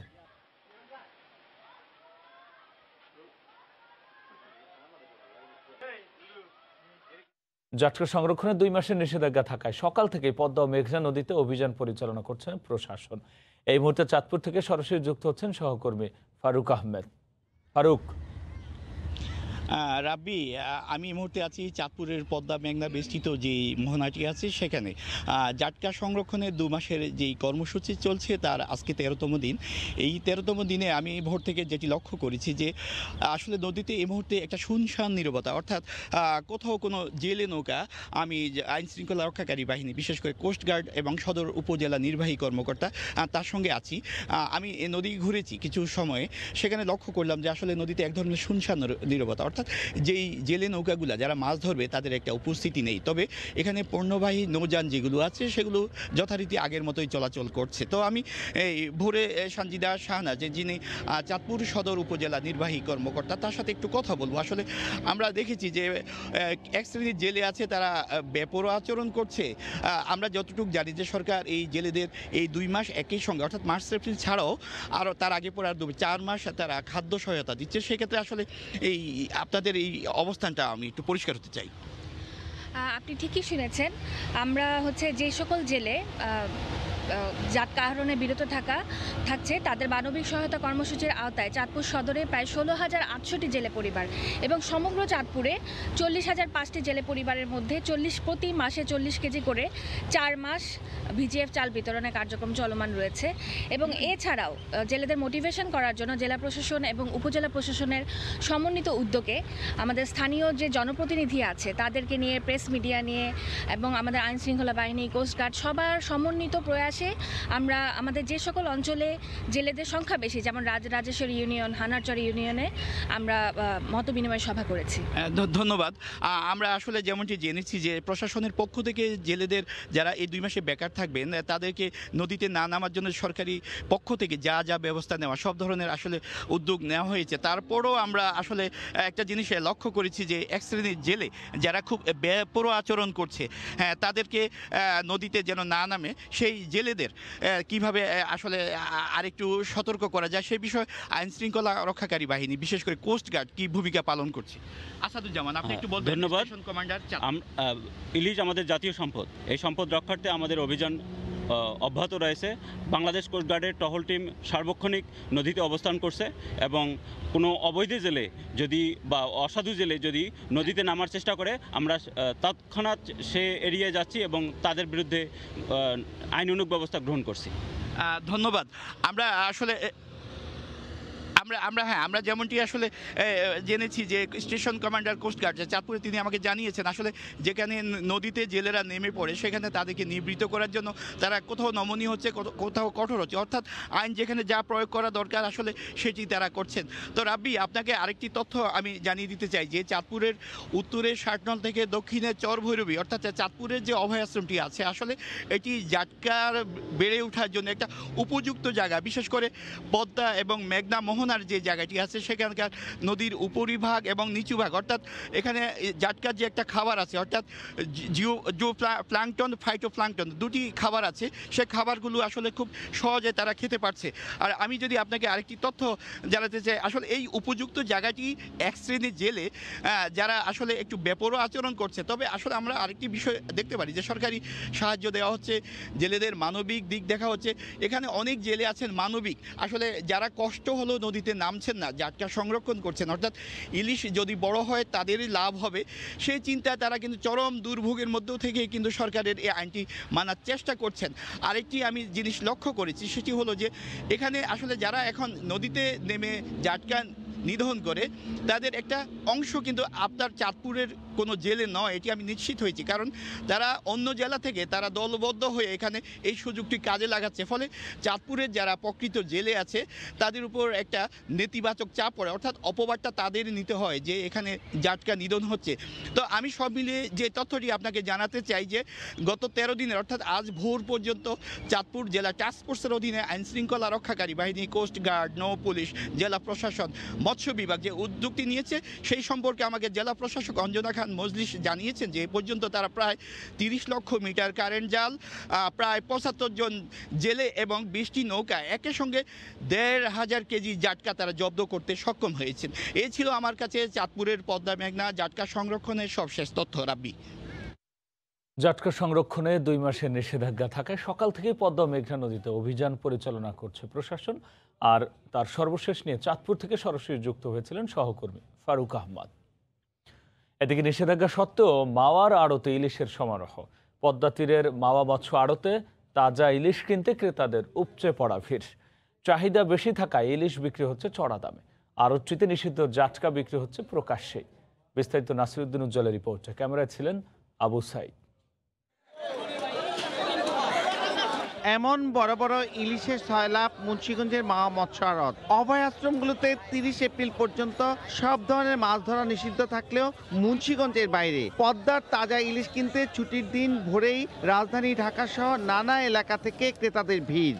বিক্রেতারা বলছেন ফাল্গুনের শেষ দিকে এমন বড় ইলিশ পাওয়া বিরল, কিন্তু পদ্মায় জেলেদের জালে এখন ঝাঁকে ঝাঁকে বড় ইলিশ ধরা পড়ছে। তবে সরবরাহের তুলনায় ক্রেতা বেশি থাকায় ইলিশের দাম এই সপ্তাহেও চড়া। বড় ইলিশের কেজি হাঁকা হচ্ছে 1000 থেকে 1100 টাকা, আর 700 গ্রাম থেকে 800 গ্রামের নতুন ইলিশ বিক্রি হচ্ছে 700 থেকে 800 টাকায়। বাজারে মাছের চাহিদাটা বেশি কিন্তু দামটাও বেশি। দেখে পানটা জুড়ে যায়, দামটা অনেক চড়া। সাগরে ধরা বন্ধ তো এই কারণে ইলিশটা উঠে আসতেছে, কাস্টমার নিয়ে খুব খুশি। অবৈধ কারেন্ট জাল বন্ধ করা গেলে ইলিশের উৎপাদন কয়েক গুণ বাড়বে। পেটের দায় এগুলি বিক্রি করি, আমরা এগুলি ধরি নাই, আমরা গাড়ে কিনি, বুঝছেন, আমরা তো জানলাম না। কারেন্ট জাল না থাকলে ইলিশ আরো 10 গুণ বৃদ্ধি বেশি হইতো। পদ্মা তীরে আড়তটিতে 2 ঘন্টায় বিক্রি হয় প্রায় কোটি টাকার মাছ। আড়তদাররা বলছেন ভোরের এই দেশসেরা ইলিশের হাটে 29টি আড়ত ঘিরে প্রায় 2000 মানুষের রুটি রুজি। নাসিরউদ্দিন উজ্জ্বল, সময় সংবাদ, মাওয়া, মুন্সিগঞ্জ। শীত কমে আসার সঙ্গে সঙ্গে হিলির পার্শ্ববর্তী ঘোড়াঘাটের আড়তগুলোতে বেড়েছে মাছের সরবরাহ। প্রতিদিনই ভোরে বিভিন্ন স্থান থেকে আসে বিভিন্ন প্রজাতির মাছ। সকাল থেকে চলে বেচা কেনা, দাম ভালো পাওয়ায় খুশি মাছ চাষিরা। হিলি প্রতিনিধি শফিকুল ইসলাম শফিকের পাঠানো তথ্য ও ছবিনের রিপোর্ট। প্রতিদিন ভোর হলেই মাছ বহনকারী ভটভটির শব্দে ঘুম ভাঙে ঘোড়াঘাটের মাছ ব্যবসায়ীদের। ক্রেতা সমাগম বাড়ার সাথে মাছের দাম হেঁকে ক্রেতাদের আকৃষ্ট করতে ব্যস্ত হয়ে পড়েন ব্যবসায়ীরা। স্থানীয় করতোয়া নদী ও বিভিন্ন জলাশয় থেকে মাছ আসে এই পাইকারি মাছ বাজারে। ছোট মাছ থেকে শুরু করে চিতল, বল সহ সব প্রজাতির মাছ বিক্রি হয় এই বাজারে। কম দামে পছন্দের সব মাছ কিনতে পেরে খুশি পাইকাররা।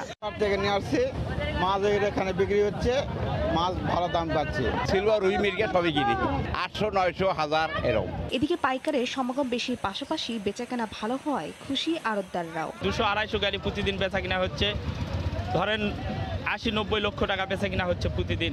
তবে ঐতিহ্যবাহী এই পাইকারি মাছের বাজারে পানি নিষ্কাশন সহ নানা সমস্যার কথা জানান বাজার কমিটির নেতা। গাড়ি রাখার মতো জায়গা নাই ঘোড়াঘাটে। এই দিনে এটার কোনো পদক্ষেপ না নিলে হয়তো বা মাছ বাজারটা নষ্ট হয়ে যেতে পারে। এদিকে আড়তের জায়গা সম্প্রসারণ সহ দ্রুত সব সমস্যার সমাধানের কথা জানালেন পৌর মেয়র। মাছের ব্যবসার সঙ্গে সম্পৃক্ত হয়ে জীবিকা নির্বাহ করছে, এই জীবিকা নির্বাহ কোনো ক্রমে যেন তাদের বন্ধ না হয়, এজন্য আমি প্রয়োজনীয় ব্যবস্থা গ্রহণ করব ইনশাল্লাহ। প্রতিদিন এই পাইকারি মাছের বাজারে 1,500 থেকে 2,000 মণ মাছের সরবরাহ হয়, যার মূল্য অর্ধ কোটি টাকা। সময় সংবাদ, হিলি। গ্রীষ্মকালে নতুন সবজি আসায় রাজশাহীর বাজারে কমতির দিকে শীতের সবজির দাম। কিছুটা বাড়তি দামে বিক্রি হচ্ছে মৌসুমের নতুন সবজি। পাইকারি বাজারে শীত মৌসুমের শেষ পর্যায়ে বেশ কয়েকটি সবজির দরপতনে লোকসানে কৃষক। স্বস্তি ফিরেছে বাজারের খুচরা ক্রেতাদের মাঝে। বিস্তারিত রাকিবুল হাসানের রিপোর্টে। রাজশাহীর সবচেয়ে বড় সবজির হাট খড়খড়ি বাজার। দুর্গাপুর, পবা, চারঘাট সহ 4 উপজেলার বাজারে বেড়েছে সবজির সরবরাহ। এখন শীতকালীন সবজির পাশাপাশি মিলছে আগাম জাতের পটল, করলা, ঢেঁড়স আর সজনে ডাঁটা। তবে বাজারে নতুন সবজির দাম বেশি। পটল 35 থেকে 40, ঢেঁড়স 70 থেকে 80 টাকা আর গুটি করলা বিক্রি হচ্ছে 40 থেকে 45 টাকা কেজি দরে। নতুন সবজি বলতে এখন ঢেঁড়স, করলা আর পটল, আর কোনো সবজি নাই। সজনে ডাঁটা আসছে 200 টাকা কেজি বিক্রি হয়েছে। করলের দাম আজকে 4 দিন আগে ছিল আপনার 300 টাকা পাল্লা, আজকে 120 টাকা পাল্লা, 30 টাকা পাল্লা, দাম কম। নতুন সবজির পর সবকিছু বাড়তি। এদিকে এক সপ্তাহের ব্যবধানে শীতকালীন সবজির দাম কমেছে 10 থেকে 12 টাকা পর্যন্ত। রাজশাহীর খড়খড়ি বাজারে ফুলকপি 5 থেকে 7 টাকা, বাঁধাকপি 3 টাকা কেজি দরে বিক্রি হচ্ছে। 10 থেকে 15 টাকায় মিলছে শিম, টমেটো সহ অন্যান্য সবজি। গরম পড়ে যাচ্ছে আর বাগুনটা মনে করেন শক্ত হয়ে যাচ্ছে, ওই কারণে বাগুনের চাহিদাটা কম। পুরাতন মাল না ফুরালে দাম আর বাড়বে না। অনেক কপি হয়েছে তো আমদানি অনেক, এই জন্য বাজারে এই কপির দামটা খুবই কম। প্রত্যেকদিন লসের বেলা, এক সপ্তাহ ধরে শুধু লস আর লস। সবজি মোটামুটি মানে আয়ত্তের মধ্যে দাম আছে। সবকিছু সস্তা, কাঁচামাল ধরেন যে আগে যেরকম দাম ছিল তার চেয়ে অনেক অনেক কম।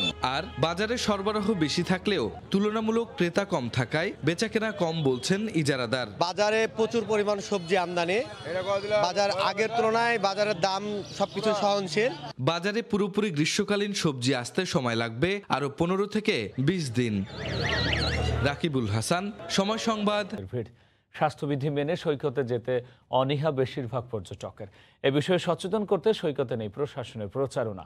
আরো জানাচ্ছেন সুজাউদ্দিন রুবেল। দৃষ্টির সীমা ছাড়ানো সৈকত আর উছলে পড়া প্রাকৃতিক সৌন্দর্য, যেখানে গর্জন তোলা ঢেউ হাতছানি দেয় সৌন্দর্য পিপাসুদের। সাপ্তাহিক ছুটির দিনে পর্যটকদের গন্তব্য এখন সমুদ্র সৈকত কক্সবাজার। তবে প্রশ্ন উঠেছে, করোনা উপেক্ষা করে সমুদ্রের ঢেউ উপভোগকারীরা কতটা সচেতন। পানিতে নেমে তো আর মাছটা ইউজ করা পসিবল না, তো পানিতে যখন নামছি তখন মাছটা আমাকে রেখেই নামতে হচ্ছে। আমি মাছ পড়ছি যেহেতু হারিয়ে গেছে, তো এখন পড়বো আবার নেই।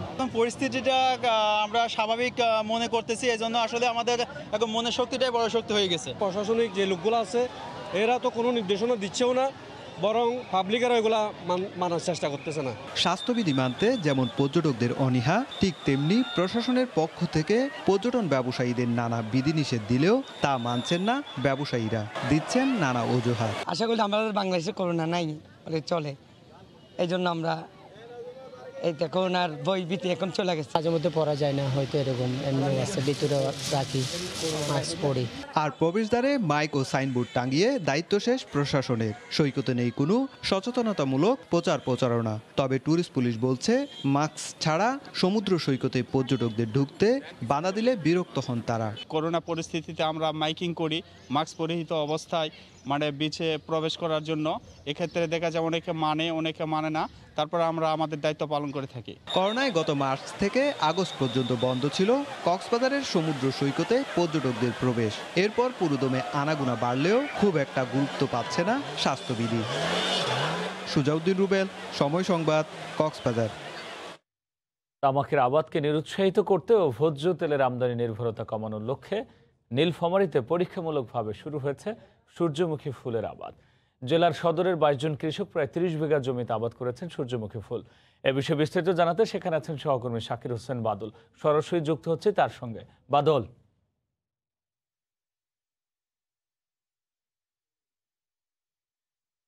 রাবি, প্রাকৃতিক সৌন্দর্যের এক মনোরম পরিবেশ এখন নীলফামারীর সদর উপজেলার কুন্দুপুকুর ইউনিয়নে। এখানে বেশ কিছু জমি এখন সবুজ আর হলুদের সমারোহ। এই অঞ্চলে প্রায় 22 জন কৃষক প্রায় 30 বিঘা জমিতে সূর্যমুখী আবাদ করছেন। এই সূর্যমুখী আবাদের কারণে এই অঞ্চলে এখন সবুজ এবং হলুদের সমারোহ।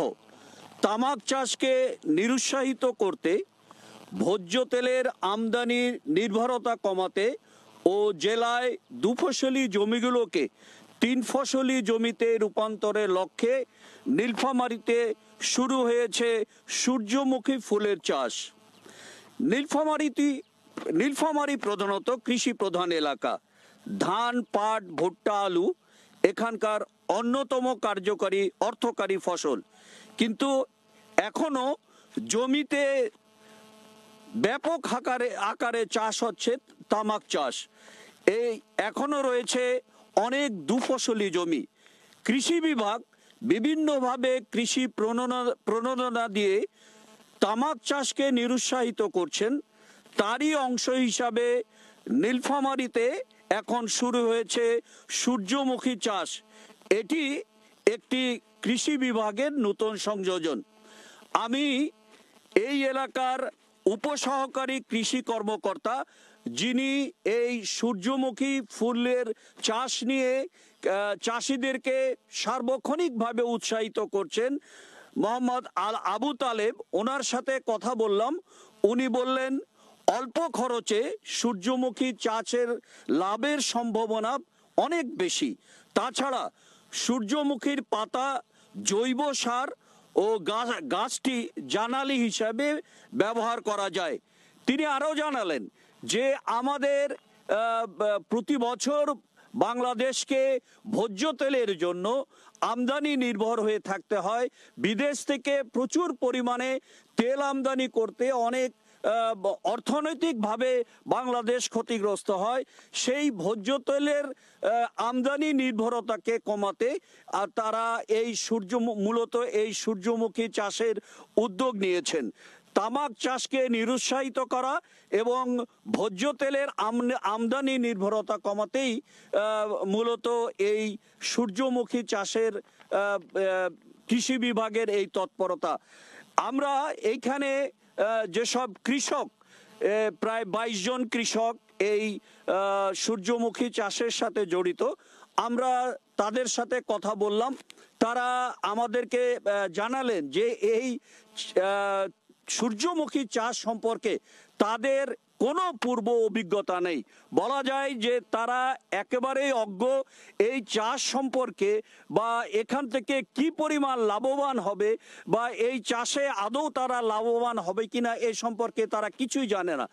কিন্তু কৃষি বিভাগ, জেলা কৃষি সম্প্রসারণ কর্মকর্তারা এবং মাঠে যে উপসহকারী কৃষি কর্মকর্তা, এনাদের সম্পূর্ণ সহযোগিতায় এবং এনাদের উৎসাহে কিন্তু এই সূর্যমুখী চাষের শুরু হয়েছে এখানে।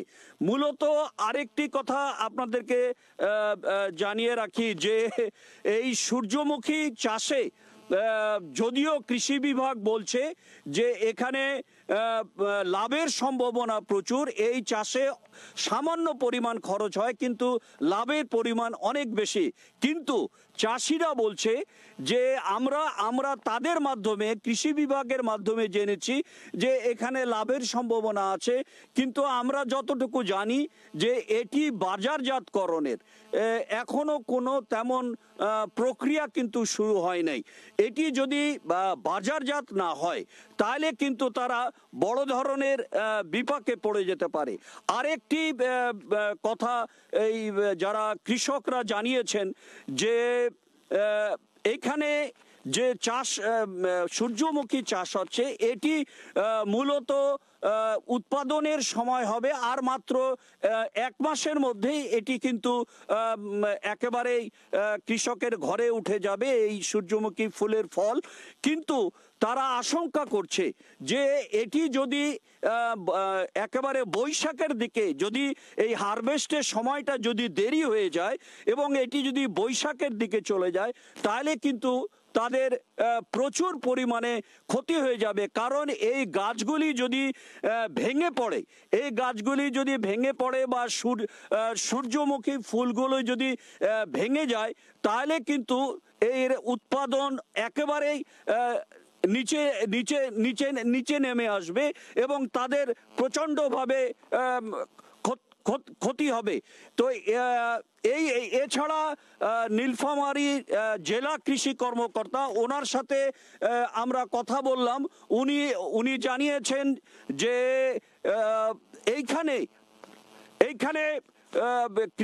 উনি জেলা কৃষি কর্মকর্তা, ওনার সাথে কথা বললে উনি বলেন যে মূলতই আমরা তামাক চাষকে যেভাবে আমরা বিভিন্ন প্রণোদনা দিয়ে নীলফামারীতে তামাক চাষকে নিরুৎসাহিত করার চেষ্টা করছি, তারপরেও কিন্তু এই তামাক চাষ কোনো প্রকারেই কমানো যাচ্ছে না। মূলত এই তামাক চাষকে নিরুৎসাহিত করার জন্য নীলফামারীতে কৃষি বিভাগ বিভিন্ন রকমের প্রণোদনা দিয়ে চাষিদেরকে সবজি চাষ, বিভিন্ন রকম ফলের চাষ এবং সর্বোপরি এই সূর্যমুখী চাষে উৎসাহিত করছেন। এবং তারই লক্ষ্যে আপনারা দেখছেন যে এই কুন্দুপুকুর এলাকায় প্রায় 30 বিঘা জমিতে এখন হলুদের সমারোহ, চারিদিকেই শুধু হলুদ আর হলুদ। এই সূর্যমুখী ফুলের এই বাগান, এই ক্ষেত দেখতে প্রতিদিন কিন্তু শত শত দর্শক, বিভিন্ন বয়সী লোকজন কিন্তু এখানে এসে আসছেন এই সূর্যমুখী এই ক্ষেত দেখতে। তো এই ছিল আমার কাছে সূর্যমুখী বাগানের সূর্যমুখী চাষ নিয়ে নীলফামারী থেকে সর্বশেষ। রাব্বি, নীলফামারী থেকে সরাসরি যুক্ত হয়ে জানাচ্ছিলেন সহকর্মী শাকির হোসেন বাদল। আবারও দেশের বাইরের কোভিড পরিস্থিতির খবর। ইতালিতে কোনোভাবেই কমছে না করোনার দাপট। 1 বছরে মারা গেছেন 1 লাখেরও বেশি, আক্রান্তের সংখ্যা 31 লাখের বেশি। অর্থনৈতিক সংকটের পাশাপাশি কমে গেছে কর্মসংস্থান। সোনালী জীবনের খোঁজে ছুটে চলা মানুষের কাছে জৌল সারাচ্ছে ইতালি। নেই পর্যটকদের আনাগোনাও। ইতালির ভেনিস থেকে সে খবর জানাচ্ছেন মাকসুদ রহমান। 3000 বছরের পুরনো ইতালির রাজধানী রোম, এক সময়ের পৃথিবীর রাজধানী খ্যাত রোম এখন গুরুত্বপূর্ণ 66টি শহরের মধ্যে 65তম। আর হেমিলিয়নের বাসিওলার গল্প বলা ইতালির বাণিজ্যিক রাজধানী মিলানের অবস্থান 63তম। কেরিয়ার, আয়, কর্মজীবনের ভারসাম্য এবং গণপরিবহনের সুযোগ সুবিধার উপর নির্ভর করে আন্তর্জাতিক অভিবাসীদের মতামতের ভিত্তিতে 2021 সালের জরিপে সবচেয়ে অপছন্দের আবাসস্থল নির্বাচিত হয়েছে এই 2 শহর। এমন খবরে হতাশ প্রবাসী বাংলাদেশিরা। করোনা পরিস্থিতির জন্য বর্তমানে আমরা অনেক প্রবাসীরা খারাপ অবস্থায় আছি, অর্থনৈতিকভাবে অনেক দুর্বল আমরা প্রবাসীরা আর কি। ইংল্যান্ডের যে ভাইরাসটা আমাদের ইতালিতে ঢুকে যাচ্ছে, সেই ক্ষেত্রে আমরা খুবই আতঙ্ক। 2020 সালের মার্চে ইতালিতে প্রথম করোনা শনাক্তর পর লকডাউন জারি করা হয়। এতে বেকারত্বের হার বেড়ে দাঁড়ায় প্রায় 30%। জিডিপি কমেছে 8.9%। চাকরি হারায় লাখ লাখ মানুষ। পরিস্থিতি মোকাবেলায় সরকারের নেওয়া পদক্ষেপগুলো হতাশাজনক। রাজনৈতিক অস্থিতিশীলতা এখনো পিছু ছাড়েনি ইতালির। সবকিছু মিলিয়ে ইতালির প্রতি আগ্রহ হারাচ্ছে সচেতন দক্ষ অভিবাসীরা। মাকসুদ রহমান, সময় সংবাদ, ইতালি। এদিকে যুক্তরাষ্ট্রে কোনোভাবেই লাগাম টানা যাচ্ছে না করোনা সংক্রমণের। প্রতিদিনই হাজারেরও উপর মৃত্যু শনাক্ত হচ্ছেন লাখের কাছাকাছি। এনে বিস্তারিত জানাতে নিউ ইয়র্ক থেকে সরাসরি যুক্ত হচ্ছেন সহকর্মী হাসানুজ্জামান সাকি। রাব্বি, ধন্যবাদ আপনাকে। যুক্তরাষ্ট্রে করোনা পরিস্থিতি কিছুটা স্বাভাবিক হয়ে আসছে। যুক্তরাষ্ট্রে আক্রান্তের সংখ্যা এবং মৃতের সংখ্যা কিছুটা কমে আসছে। রাব্বি, আপনি জানেন যে যখন দ্বিতীয় স্রোতে আবার কোভিড-19 যুক্তরাষ্ট্রে মানুষের মধ্যে যখন ছড়িয়ে পড়েছিল, তখন কিন্তু প্রতিদিন 3,000 থেকে 4,000 মানুষ মারা যেতেন এবং 2 থেকে 2.5 লাখ মানুষ প্রতিদিন আক্রান্ত হতেন। কিন্তু এখন যে ভ্যাকসিনেশন কার্যক্রম অর্থাৎ টিকাদান কর্মসূচি যেটি চলছে খুব ব্যাপকভাবে, তার ফলে কিন্তু কিছুটা পরিস্থিতি স্বাভাবিক হয়ে এসেছে বলা যায়। কিন্তু তারপরেও প্রতিদিনে 1,000-এরও বেশি মানুষ মারা যাচ্ছেন। আজকেও কিন্তু একদিনে 24 ঘন্টায় 1400-এর মতো মানুষ যুক্তরাষ্ট্রে মারা গেছেন এবং 50,000-এর মতো মানুষ আক্রান্ত হয়েছেন। কিন্তু সেটি সেই 2-2.5 লাখ আক্রান্ত হওয়া এবং 3-4 হাজারের মৃত্যুর চেয়ে অনেকটা কম বলা যায়। এবং যুক্তরাষ্ট্রের যে রোগ সংক্রমণ বিশেষজ্ঞ যারা আছেন তারা বলছেন যে এই পরিস্থিতি আরও কিছুটা স্বাভাবিক হবে। যুক্তরাষ্ট্রের যে রোগ সংক্রমণ বিশেষজ্ঞ ডক্টর অ্যান্থনি ফাউসি তিনি বলেছেন যে আগামী সেপ্টেম্বর নাগাদ যুক্তরাষ্ট্রে স্বাভাবিক জীবন যাত্রা স্বাভাবিক হয়ে আসবে, সেটি তিনি আশা করছেন। এবং এর জন্য ভ্যাকসিনেশন কার্যক্রমটা কিন্তু সরকার আরও ব্যাপকভাবে পরিচালনা করছেন। গতকালকে যুক্তরাষ্ট্রের সময় বৃহস্পতিবার রাতে জাতির উদ্দেশ্যে ভাষণ দিয়েছেন প্রেসিডেন্ট জো বাইডেন। তিনি সেখানে বলেছেন যে 1 মের মধ্যে প্রাপ্তবয়স্ক যুক্তরাষ্ট্রের সকল নাগরিক এবং বাসিন্দাদেরকে টিকাদান কর্মসূচির আওতায় নিয়ে আসা হবে। অর্থাৎ প্রাপ্তবয়স্ক যত মানুষ যুক্তরাষ্ট্রে বসবাস করেন তারা 1 মের মধ্যে ভ্যাকসিন পাবেন। তো এটি একটি আশার কথা এবং অনেকেই যে ভ্যাকসিন পাচ্ছেন না সেটির ব্যাপারে তারাও এক ধরনের আশায় বুক বেঁধেছেন যে মে মাসের 1 তারিখের মধ্যে তারা সবাই ভ্যাকসিন পাচ্ছেন। এবং তিনি জো বাইডেন প্রেসিডেন্ট তিনি আরেকটি কথা বলেছেন। তিনি 4 জুলাই যুক্তরাষ্ট্রের স্বাধীনতা দিবস, সেই 4th of জুলাইয়ের আগেই যুক্তরাষ্ট্রে তিনি স্বাভাবিক অবস্থা ফিরিয়ে আনতে চান এবং যুক্তরাষ্ট্রের এই স্বাধীনতা দিবস যেন যুক্তরাষ্ট্রের মানুষ খুব ঘটা করে উৎসব আকারে যেটি উদযাপন করতে পারে, যেটি সব বছরই প্রায় হয়ে থাকে, যেটি গত বছর হয়নি, এই বছরও হবে কি হবে না এরকম একটি দোদুল্যমান অবস্থায় প্রেসিডেন্ট জো বাইডেন তিনি বলেছেন যে 4th of জুলাই স্বাধীনতা দিবসের আগেই যুক্তরাষ্ট্রে তিনি একটি স্বাভাবিক পরিস্থিতি নিয়ে আসতে চান। এবং এজন্য যেসব লকডাউন শহর আছে, যেসব জায়গাগুলোতে বিভিন্ন ব্যবসা বাণিজ্য প্রতিষ্ঠান বন্ধ ছিল, সেই সব কিছুগুলোই কিন্তু খুলে দিয়ে একটি স্বাভাবিক অবস্থায় তিনি ফিরিয়ে নিয়ে আসতে চান। এবং ভ্যাকসিনেশন যে 1 মের মধ্যে যেটি হয়ে যাবে এবং 1 মাস পরে দ্বিতীয় ডোজ যদি হয় তাহলে জুন মাসের মধ্যেই কিন্তু সবাই যুক্তরাষ্ট্রের প্রাপ্তবয়স্ক মানুষরা সবাই ভ্যাকসিন পেয়ে যাচ্ছেন। তারপরে কিন্তু জুলাইয়ের 4th of জুলাইয়ে কিন্তু সেই উৎসব করতে কিন্তু আর কোনো বাধা থাকবে না। ইতিমধ্যে সিডিসি থেকে যে সেন্টার ফর ডিজিজ কন্ট্রোল যুক্তরাষ্ট্রের সেখান থেকে যে নির্দেশনা গাইডলাইন দেওয়া হয়েছে তাতে করে বলা হয়েছে যে যারা করোনা ভাইরাসের টিকা ইতিমধ্যে নিয়েছেন তারা কিন্তু পরস্পর যদি মিলিত হন কোথাও তাহলে তাদের মাস্ক পরতে হবে না। এমনকি যারা দ্বিতীয় ডোজ নিয়ে ফেলেছেন তারা যদি নিজস্ব পারিবারিক বলয়ের মধ্যে কোনো অনুষ্ঠান করতে চান, কোনো সম্মেলন করতে চান, একসঙ্গে মিলিত হতে চান, সেই ক্ষেত্রেও তাদের মাস্ক পরতে হবে না। এবং যদি তার কোনো ধরনের যদি কোনো সিমটম না থাকে তখন কিন্তু তাকে টেস্টও করার প্রয়োজন হবে না। তো মোটামুটি বলা যায় যে এই ভ্যাকসিন কার্যক্রমটি খুব জোরালোভাবে চলার পাশাপাশি যুক্তরাষ্ট্রের মানুষের মধ্যে এই ভ্যাকসিনটি খুব কার্যকরীভাবে কাজ করছে, কার্যকরী হয়েছে, এটি কিন্তু রোগ সংক্রমণ বিশেষজ্ঞরা মনে করছেন।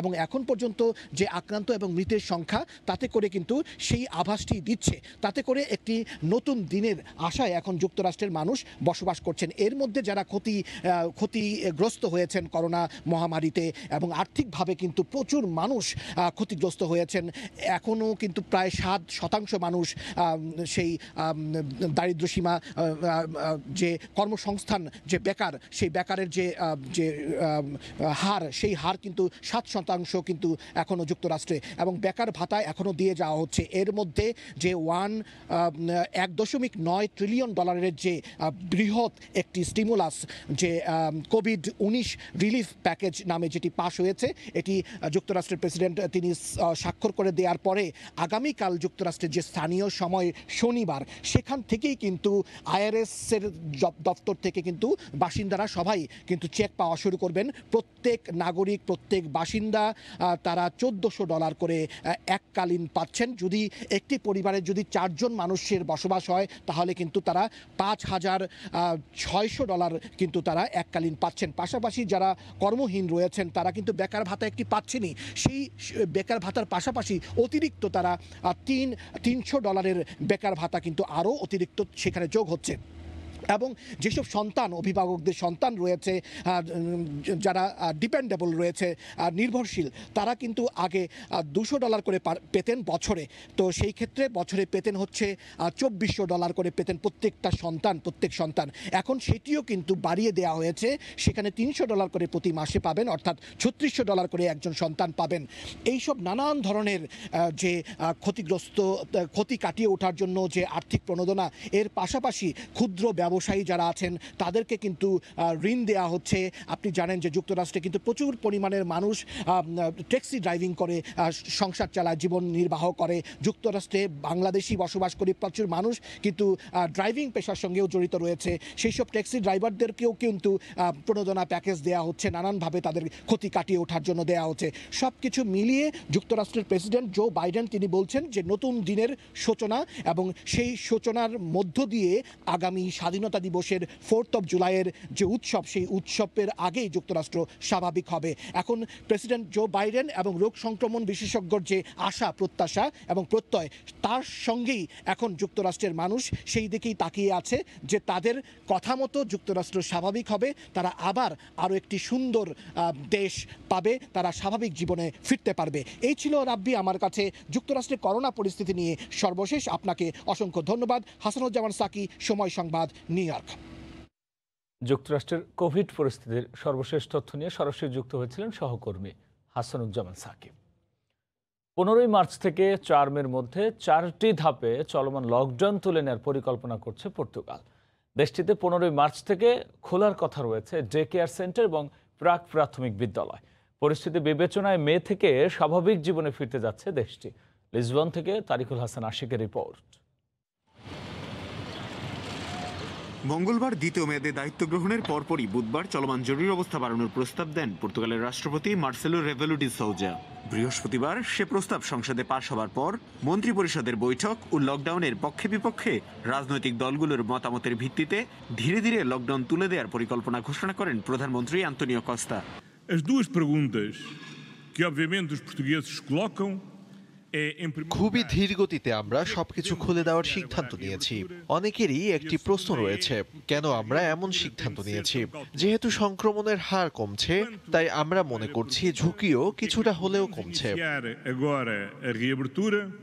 15 মার্চ থেকে 4 মের মধ্যে 4টি ধাপে সবকিছু স্বাভাবিক করতে সম্ভাব্য পরিকল্পনার কথা জানান তিনি। 15 মার্চ থেকে খুলছে ডে কেয়ার সেন্টার, প্রাক প্রাথমিক বিদ্যালয়, ছোট ব্যবসা প্রতিষ্ঠান, সেলুন, পার্লার ও লাইব্রেরির মতো বিভিন্ন প্রতিষ্ঠান। 19 এপ্রিল থেকে মাধ্যমিক ও বিশ্ববিদ্যালয়ে শ্রেণীকক্ষে পাঠদান কার্যক্রম শুরুর পাশাপাশি খুলছে অডিটোরিয়াম, সিনেমা, লোজাদো সিদাদো এবং শপিং মলের মতো প্রতিষ্ঠানগুলো। 4 মে থেকে স্বাস্থ্যবিধি মেনে সব ধরনের স্বাভাবিক কার্যক্রমে ফিরতে চায় পর্তুগাল।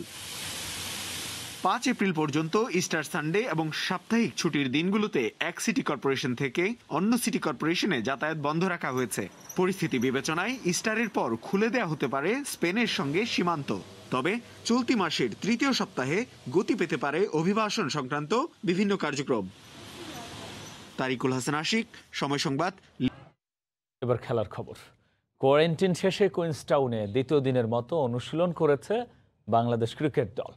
নিউজিল্যান্ডে পৌঁছে ক্রাইস্টচার্চে 14 দিন কোয়ারেন্টাইনে ছিল টাইগাররা। এই সময়ে 4টি কোভিড পরীক্ষায় নেগেটিভ হয় গোটা দল। কোয়ারেন্টাইন শেষে কুইন্সটাউনে শুরু হয় ক্যাম্প। বৃহস্পতিবার প্রথম দিনের মতো মাঠের অনুশীলনে নেমেছিল ডমিঙ্গো বাহিনী। গতকালও পুরো দমে প্র্যাকটিস সেশনে অংশ নেয় তারা। এদিন ম্যাচ কন্ডিশনের আদলে অনুশীলন সেরেছেন তামিম মুশফিকরা। এখানে আরও 3 দিন কন্ডিশনিং ক্যাম্প করবে বাংলাদেশ দল, পাশাপাশি খেলবে প্রস্তুতি ম্যাচও। 16 মার্চ ডানে জিনে যাবে তারা।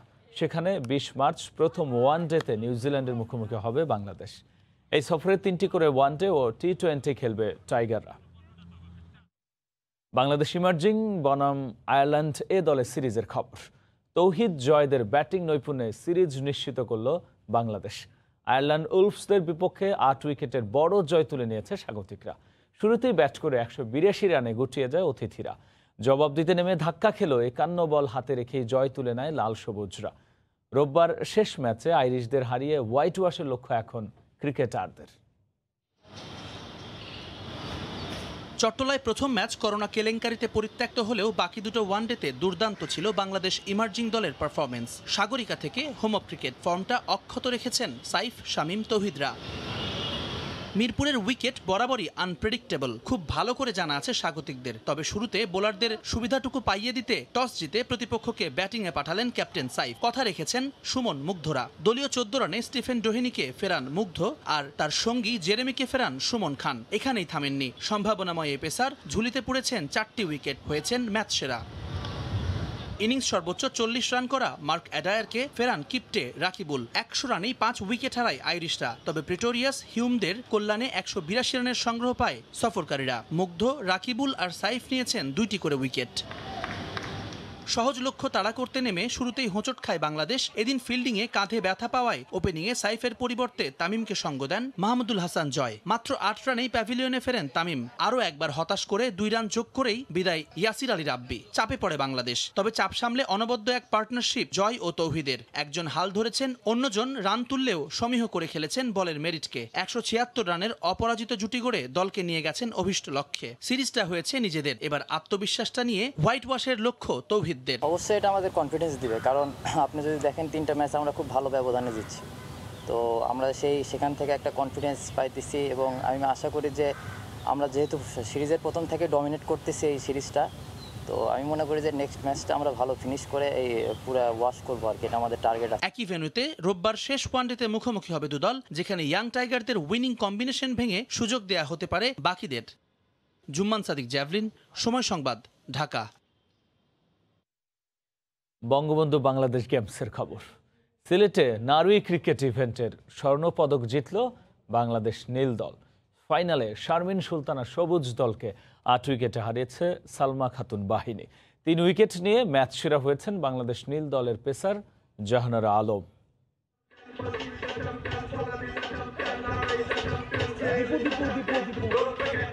এক বছর পর ক্রিকেটে ফেরা, সেটাও আবার যে সে ম্যাচ নয়, বঙ্গবন্ধু বাংলাদেশ গেমস। প্রতিযোগিতামূলক ক্রিকেটে এসেই শিরোপার স্বাদ নিতে পেরে তাই উদযাপনে এমন বাঁধনহারা সালমা জাহানারারা।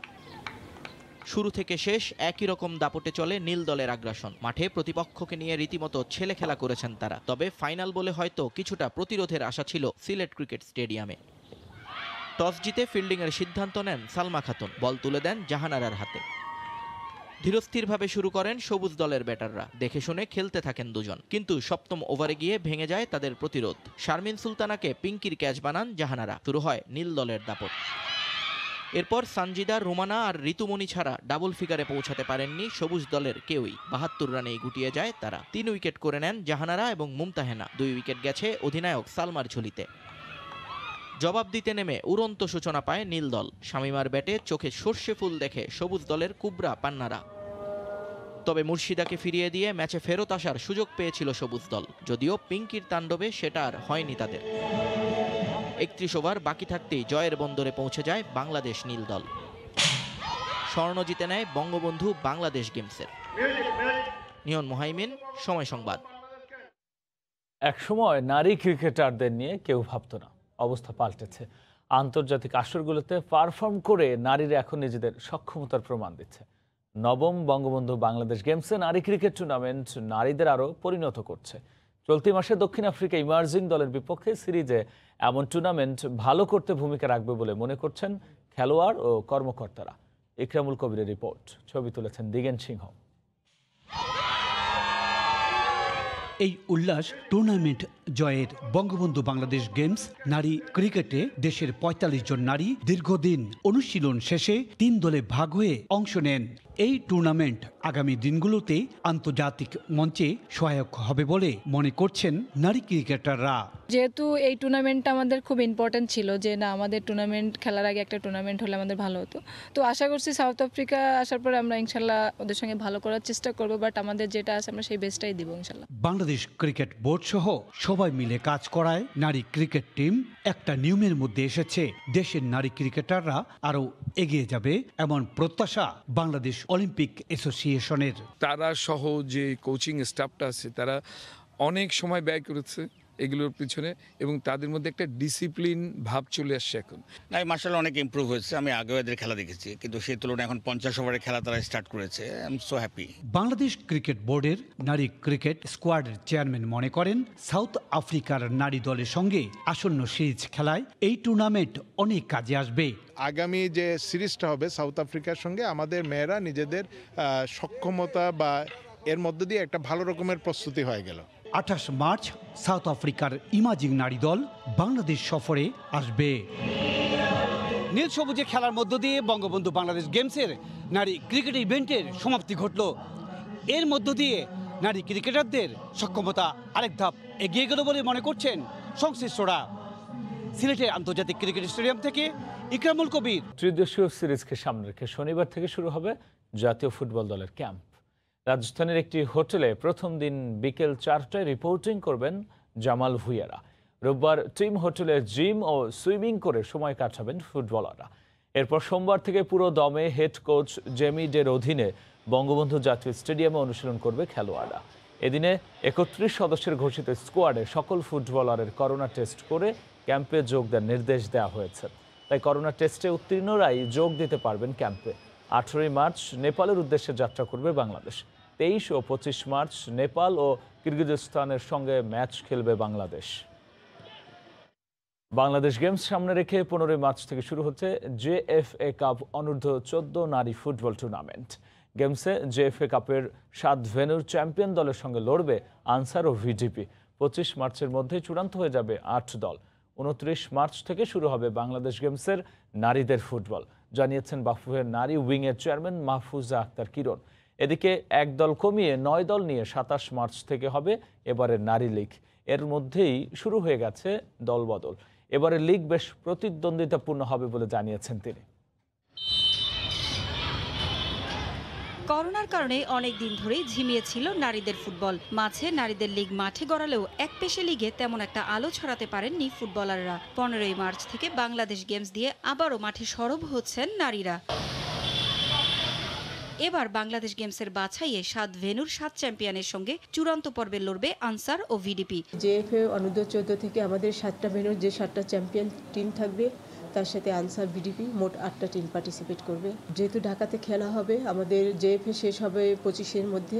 25-এর ভিতরে শেষ হয়ে গেলে 29 তারিখে এখনও পর্যন্ত বাংলাদেশ গেমস আমাদের মেয়েদের ফুটবল শুরু হওয়ার কথা। এর মধ্যে তারা চলে আসবে এবং অলিম্পিক থেকে যে অ্যাকোমোডেশনটা থাকবে সেখানেই তারা থাকবে।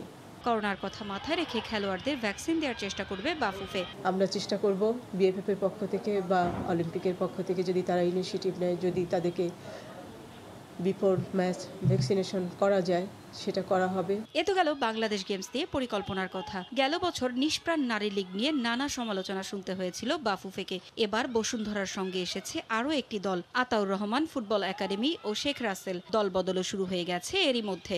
9টা টিমের লিগ হবে।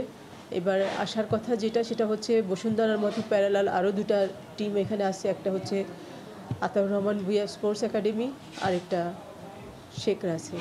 তো এতে করে আমরা গত বছর যে লিগ দেখতে পেয়েছিলাম তার থেকে বেটার হবে, কম্পিটিটিভ ম্যাচ হবে।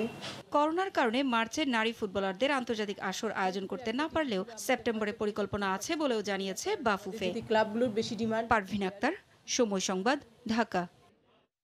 2022 ফিফা বিশ্বকাপ বাছাইয়ের 3টি ম্যাচের ভেন্যু বাংলাদেশ থেকে কাতারে সরিয়ে নেওয়া হয়েছে। এএফসির এমন সিদ্ধান্ত হতাশাজনক, আর এতে করে ফিরতি লেগে পয়েন্ট তোলা কঠিন হয়ে গেল বলে সময় সংবাদকে জানিয়েছেন বাংলাদেশ জাতীয় দলের হেড কোচ জেমি ডে। হঠাৎ এমন সিদ্ধান্তে পরিকল্পনা এলোমেলো হয়ে গেছে বাংলাদেশের। নেপালে অনুষ্ঠিতব্য ত্রিদেশীয় টুর্নামেন্টের 2টি ম্যাচ তাই এখন খুবই গুরুত্বপূর্ণ বলে মনে করেন তিনি। আফগানিস্তান বাংলাদেশে আসছে কিনা কিংবা ভারতের সঙ্গে ঘরের মাটিতে ফিরতি পর্বে সল্ট লেকের আফসোস খুঁজবে কিনা এমন প্রশ্ন আর অপেক্ষার সমাপ্তি ঘটল। অবসান হলো দুই পক্ষের মধ্যে চলা মাসব্যাপী আলোচনা। বাংলাদেশে শুধু আফগানিস্তান নয়, ভারত ও ওমান কেউই আসছে না। 2022 ফিফা বিশ্বকাপ বাছাই পর্বের বাকি 3 ম্যাচের হোম ভেন্যুর সুবিধা হারাচ্ছে বাংলাদেশ। এএফসি নির্দিষ্ট করে দিয়েছে ভেন্যু। করোনার কারণে কাতারে নিরপেক্ষ ভেন্যুতেই বাকি 3 ম্যাচ খেলবে জামাল ভুঁইয়ারা। দীর্ঘদিনের পরিকল্পনা ভেস্তে গেছে। বড় দলকে ঘরে এনে হারানোর সুযোগটা হাতছাড়া হয়ে গেল। হেড কোচ জেমি ডে এতে ভীষণ হতাশ। সময় সংবাদকে জানান, বিশ্বকাপ বাছাই পর্বে আর একটা পয়েন্ট ওঠানোই কঠিন হয়ে গেল। Obviously, it's disappointing news for us to lose the 3 home games and the advantage of playing at home. I think that it now makes it very difficult for us to get points in the remaining 3 games. 13 দিনে 3টি match খেলতে হবে বাংলাদেশের। 3 June Afghanistan, 7 June Bharat আর 15 March ওমানের বিপক্ষে। গুরুত্বপূর্ণ ম্যাচগুলোর আগে কেবল নেপালে ত্রিদেশীয় সিরিজ খেলার সুযোগ পাবে জামাল ভুঁইয়ারা। স্বল্প সময়ে কি করবেন জেমি, জানালেন তার পরিকল্পনা। Playing at a neutral venue, so we have to do our best and we have to just manage the situation, but it's not, the plan obviously will go to Nepal for March and play a couple of games just to look at some new players that we've picked and see if they're up to international level. Obviously we want to win games. 18 March Nepal যাবে Bangladesh. Tournament শেষ করে June পর্যন্ত কাতার যাত্রার আগে আপাতত ঘরোয়া football লিগই ভরসা ফুটবলারদের। মেহেদী নাইম, সময় সংবাদ, ঢাকা। বিশ্বে পর্যটকদের কাছে বেশ জনপ্রিয় কায়াকিং। বিশ্বের দীর্ঘতম সমুদ্র সৈকত নগরী কক্সবাজারে এর অভিজ্ঞতা নিতে পারবেন ভ্রমণ পিপাসুরা।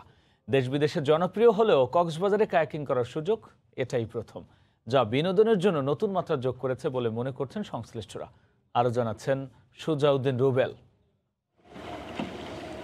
নৌকার মতো দেখতে ছোট নৌযান কায়াক। সারা বিশ্বে জল, জঙ্গল, নদী, সমুদ্রপ্রিয় মানুষরা ছোট এই নৌযানে চড়ে এক প্রান্ত থেকে যান অন্য প্রান্তে। একেই বলে কায়াকিং। কক্সবাজার মেরিন ড্রাইভ সড়কের রেজু খাল সরাসরি সাগরের সঙ্গে সংযুক্ত হওয়ায় নীল স্বচ্ছ পানি। তাই কায়াকিং করতে করতে প্রকৃতির এমন মুগ্ধতায় নিজেদের হারাচ্ছেন বিশ্বের সর্ববৃহৎ সমুদ্র সৈকত দেখতে আসা পর্যটকরা। এটা আমাদের কাছে নতুন, কারণ আমাদের দেশে এরকম কোনো আগে কায়াকিংয়ের ব্যবস্থা ছিল না। এটা আমাদের নতুন একটা এন্টারটেইনমেন্ট আমাদের জন্য।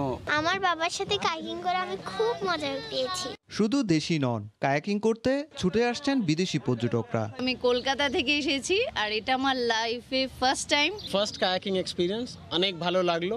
প্রশাসনের সহযোগিতা পেলে কায়াকিং এর মতো আরো বিনোদনের ব্যবস্থা করা সম্ভব বলে জানালেন এই উদ্যোক্তা। কায়াকিংটাই মিসিং ছিল, তো বিদেশি পর্যটনের সমৃদ্ধির কথা মাথায় রেখেই আমরা সর্বপ্রথম এখানে কায়াকিংটা শুরু করি। সপ্তাহে 7 দিনই সকাল 7টা থেকে সন্ধ্যা 6টা পর্যন্ত করা যায় কায়াকিং। একটা কায়াকে বসা যায় 2 জন, আর প্রতি ঘন্টা কায়াকিং করতে দিতে হবে মাত্র 300 টাকা।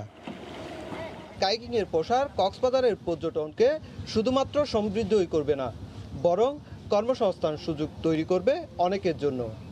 তবে নিরাপত্তার দিকেও সর্বোচ্চ নজর দেওয়ার দাবি পর্যটকদের। সুজাউদ্দিন রুবেল, সময় সংবাদ, কক্সবাজার।